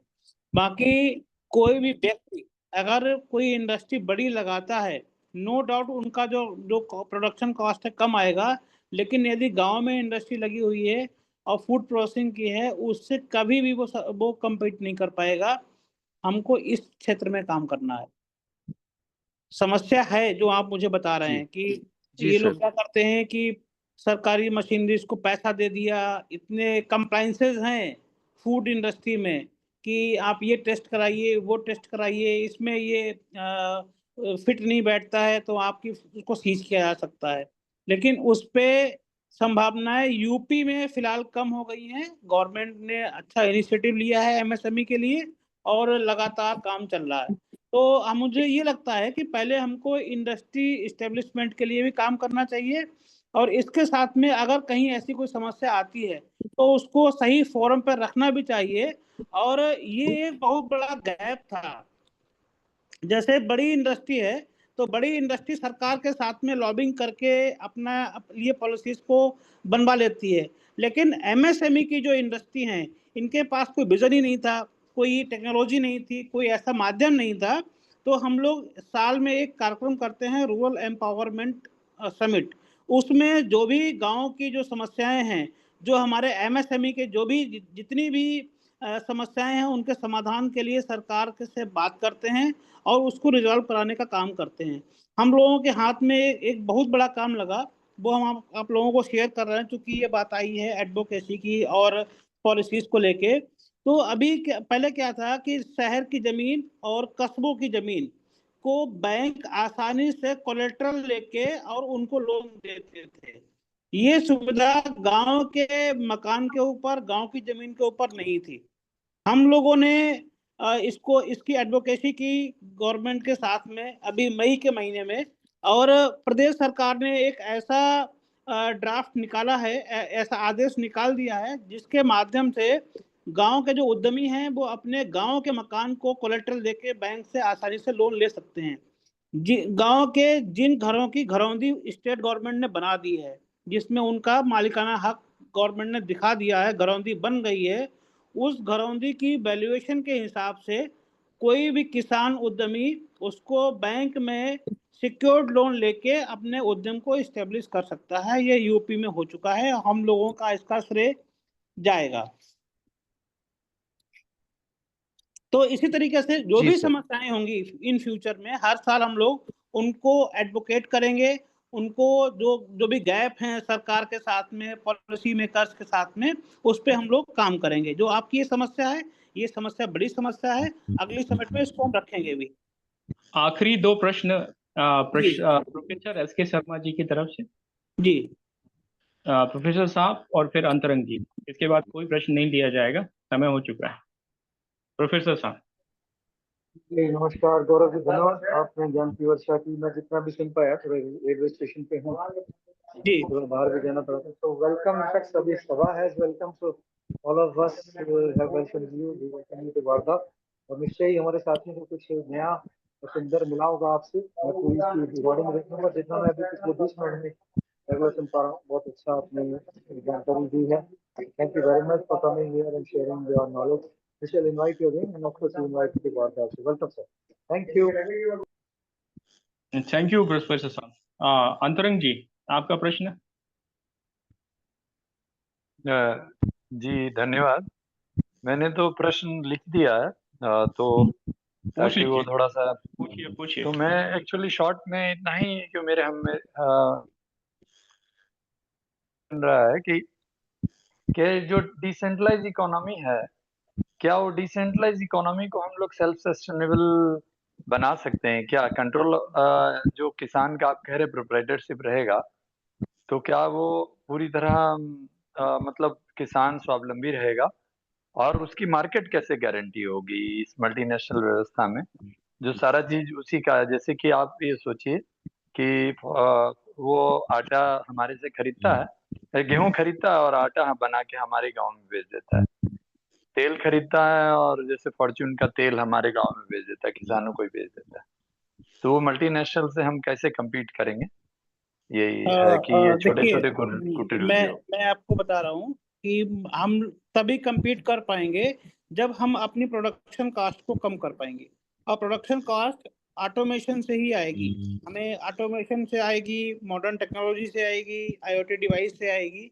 तो हमें अपने जो भी MSME की जो इंडस्ट्री इंटरप्राइज है, उनको हमें मॉडर्न टेक्नोलॉजी के साथ में एम्बेडेड करना पड़ेगा, हमें उनको रिप्लेस करना पड़ेगा, उन मशीनरीज को रिप्लेस करना पड़ेगा, और पारंपरिक ज्ञान से भी जोड़ना पड़ेगा। जो हमारा पारंपरिक, जैसे आपने अभी ये जो लिखा बैल कोलू वाला लिखा है किसी सज्जन ने कि बैल कोलू चलित पे कोई स्कीम है, तो बैल कोलू से चलने पे ऑपरेटिंग कॉस्ट बढ़ेगी। यदि इसको हम लोग सोलराइज कर दें, टेक्नोलॉजी वही रहे कि हमें लो RPM पे हमें तेल मिल जाए, जरूरी नहीं वो बैल से चले। अगर हमको लो RPM पे तेल मिल जाएगा तो उतना ही हमारे स्वास्थ्य के लिए लाभदायक है जितना बैल से चलने वाले कोलू का। स्कीम इस पे भी है, स्कीम उस पे भी है, आप उसका लाभ ले सकते हैं। तो हमें, अगर हम बैल से चलने वाला कोलू बनाएंगे, से तेल निकालेंगे जो बैल से चलेगा, ऑपरेटिंग कॉस्ट ज्यादा आएगी और वो मार्केट में सस्टेन नहीं कर पाएगा। इसकी जगह पे इसको मोटराइज कर दें, सोलराइज कर दें, तो इसकी ऑपरेटिंग कॉस्ट कम हो जाएगी और ये मार्केट में सस्टेन कर पाएगा। तो हमें सस्टेनेबिलिटी देखनी है, किसान को उद्यमी बनाना है, तो हमें टेक्नोलॉजी पे और कॉस्ट ऑफ ऑपरेशन कैसे कम हो उस पर विशेष ध्यान देना होगा। तो आपका कहने का अर्थ है कि सर जी, इसमें जो सर जी एक बात इसी बारे में मैं इन्वेस्टमेंट का जोड़ इंफ्रास्ट्रक्चर के सकूं? लिए जी, वो सारा हमको स्पॉन्सर्ड होगा, क्योंकि इतना तो अफोर्ड नहीं करेगा किसान नहीं, मॉडर्नाइजेशन के लिए, जो भी क्योंकि कॉस्ट तो वहीं पर हो जाएगा ना। मैं आपको बताऊं, अभी मुझे ये लगता है कि किसान को मजदूर की दृष्टि से ना देखा जाए। आज का जो किसान है वो इतना जागरूक भी है और इतना वो अफोर्ड कर सकता है, वो 3-4 लाख रुपए में अपना इंडस्ट्रीज को इस्टेब्लिश कर ले। ये कोई बहुत बड़ा अमाउंट नहीं है। सरकार भी 35% का 50% का सब्सिडी दे रहे हैं, बैंक लोन भी दे रहे हैं, कम इंटरेस्ट पे लोन मिल रहा है। तो इतना ज्यादा माहौल बन गया है, यदि कोई किसान कुछ करना चाहता है उसके लिए वो आराम से अपने इंटरप्राइज को इस्टेब्लिश कर सकता है। सर जी तो मैं हम पूछना गौरव जी चाहते हैं कि क्या कोऑपरेटिव से जी इसको हम और अभी सस्टेन कर सकते हैं? हाँ अंतरंग बिल्कुल, जी कोऑपरेटिव अंतरंग से जी आप कर सकते हैं, बिल्कुल। बाकी जितने भी प्रश्न हैं और बातें धन्यवाद। हैं वो व्यक्तिगत तौर पे की जा सकती हैं। नंबर उनका उपलब्ध है। समय लगभग समाप्त हो चुका है। मैं जी आखिर में बलदेव राज सूद जी से कहूंगा इसमें धन्यवाद ज्ञापन करें और सर हम लोग सर सर सर बलदेव सिर्फ हाँ, एक बात मैं कह सकता हूँ, जी सवाल बताइए, नहीं है, जी सवाल बताइए नहीं भाई। है हाँ कोई नहीं, कोई भी नहीं। सर। टाइम टाइम के बाद आपके पास नंबर है, व्यक्तिगत तौर पे बात नहीं करिए। सवाल नहीं है, सिर्फ एक बात मैं कहना चाह रहा था, अगर एक कुछ सेकंड मिल देखिए पाए। शशांक जी, एक रूल होता है, रूल को जी जी फॉलो करना। धन्यवाद, ठीक है, नहीं ठीक है धन्यवाद ठीक है, जी। क्षमा करें। बलदेव जी। हाँ जी, सभी भाइयों का हार्दिक आभार, धन्यवाद। आपने जो विषय रखे हैं बड़े अच्छे रखे हैं। मैं एक मेरा प्रश्न है भाई साहब से, जो कह रहे थे कि हमारा उद्देश्य था गो आधारित कृषि और कृषि आधारित अर्थव्यवस्था। तो और मतलब यहाँ गाय बैल के कोल्हू की बात चल रही थी, तो आपने बैल के गो आधारित हम कृषि चाहते हैं और कृषि आधारित अर्थव्यवस्था चाहते हैं, तो बैल को हम कैसे अवॉइड कर सकते हैं? अगर गाय को अवॉइड करिए तो गाय गो आधारित कैसी होगी? अगर कोल्हू के बैल से अगर ज्यादा खर्च भी आता है तो उसको हमने करना चाहिए, जैसे कि उसको दूसरे इलेक्ट्रॉनिक सिस्टम से। तो मेरा ये कहना है कि अगर आप गो आधारित कृषि चाहते हैं और कृषि आधारित अर्थव्यवस्था चाहते हैं, तो गाय को अवॉइड नहीं करना चाहिए, गो बैल को अवॉइड नहीं करना चाहिए, भले हम उसमें घाटा हो जाए कोई बात नहीं। तो मेरा ये मतलब शंका थी, मैंने आपके सामने रख दी है। मैं अभी अ, सभी लोगों का हार्दिक आभार करता हूँ, आप सब लोगों मतलब इस मीटिंग में आए और अपना अपना विषय रखा। धन्यवाद। गौरव जी जी मैं कुछ बोलना चाहूंगा, केवल 1 मिनट। मैं गौ आधारित अर्थव्यवस्था के लिए हमारी पूरी टीम काम कर रही है, लेकिन हमको मार्केट की सस्टेनेबिलिटी भी देखनी है। मान लिया हमने कोई एक गाय के वो बैल से चलने वाला कोल्हू लगा लिया और उसकी जो प्रोडक्शन कॉस्ट ज्यादा आ रही है और तेल हमारा निकल रहा है उसमें कम, 25% निकलता है तेल जो अपने बैल चलित कोल्हू होते हैं उसमें। तो अगर हम मार्केट में उसको बेच नहीं पाएंगे तो हमारी यूनिट हो जाएगी बंद। गौ आधारित के लिए जो उनका पंचगव्य है, जो गोबर है, जो गौमूत्र है, उसको हम खेती में इस्तेमाल करेंगे। जरूरी नहीं है कि उससे हम अपने इंडस्ट्रीज को ऑपरेट करें। दोनों चीज में अलग अलग है। सस्टेनेबल रखना है, गौ आधारित रखना है, तो हर चीज का अपना अलग अलग महत्व है, उसी हिसाब से हमें उसका इस्तेमाल करना है। सर शायद इसी विषय में मैं ज्यादा नहीं, 30 सेकंड ही शायद जी ले सकूंगा। बोल दीजिए। अच्छा मैं जो आप कुछ बोलना चाह रहा था वो यही था कि टेक्नोलॉजी जो है वो सहूलियत प्रदान करती है और कॉस्ट जो है वो करेंसी के ऊपर डिपेंड रहती है। तो इसके बारे में सोच सकते हैं, कॉस्ट रिडक्शन मतलब क्या, करेंसी कौन सी है इसके ऊपर है, टेक्नोलॉजी आपको सहूलियत देती है। धन्यवाद। अ, आप सभी का बहुत बहुत धन्यवाद और गौरव जी का विशेष तौर पर, उन्होंने सारे प्रश्नों के बहुत विस्तार से उत्तर दिए और बहुत शांतिपूर्वक उत्तर दिए। ये कार्यक्रम की श्रृंखला इसी तरह जारी रहेगी। गौरव जी आते रहेंगे हमारे बीच जी में और अ, ग्रामीण उद्यमिता के क्षेत्र में जो नए नए प्रयोग हो रहे हैं और नए नए जो टेक्नोलॉजी आ रही हैं और जो नए व्यवस्थाएं बन रही हैं उनके बारे में आप सभी को बताते रहेंगे। और गौरव जी ने नंबर भी दिया है, उनका नंबर चैट बॉक्स में पड़ा हुआ है। उसको आप ले सकते हैं और लिख सकते हैं। अभी 2 से 3 मिनट हम इसको बंद नहीं करेंगे, तो आप चैट बॉक्स से उनका नंबर लेकर नोट कर सकते हैं। आप सभी को पुनः धन्यवाद। गौरव जी आपको भी बहुत बहुत धन्यवाद। आपसे बात अलग से होगी और सभी साथियों को जो भी इस विषय में कोई भी चर्चा करनी तो गौरव जी से सीधे संपर्क कर सकते हैं। धन्यवाद। शुभ रात्रि।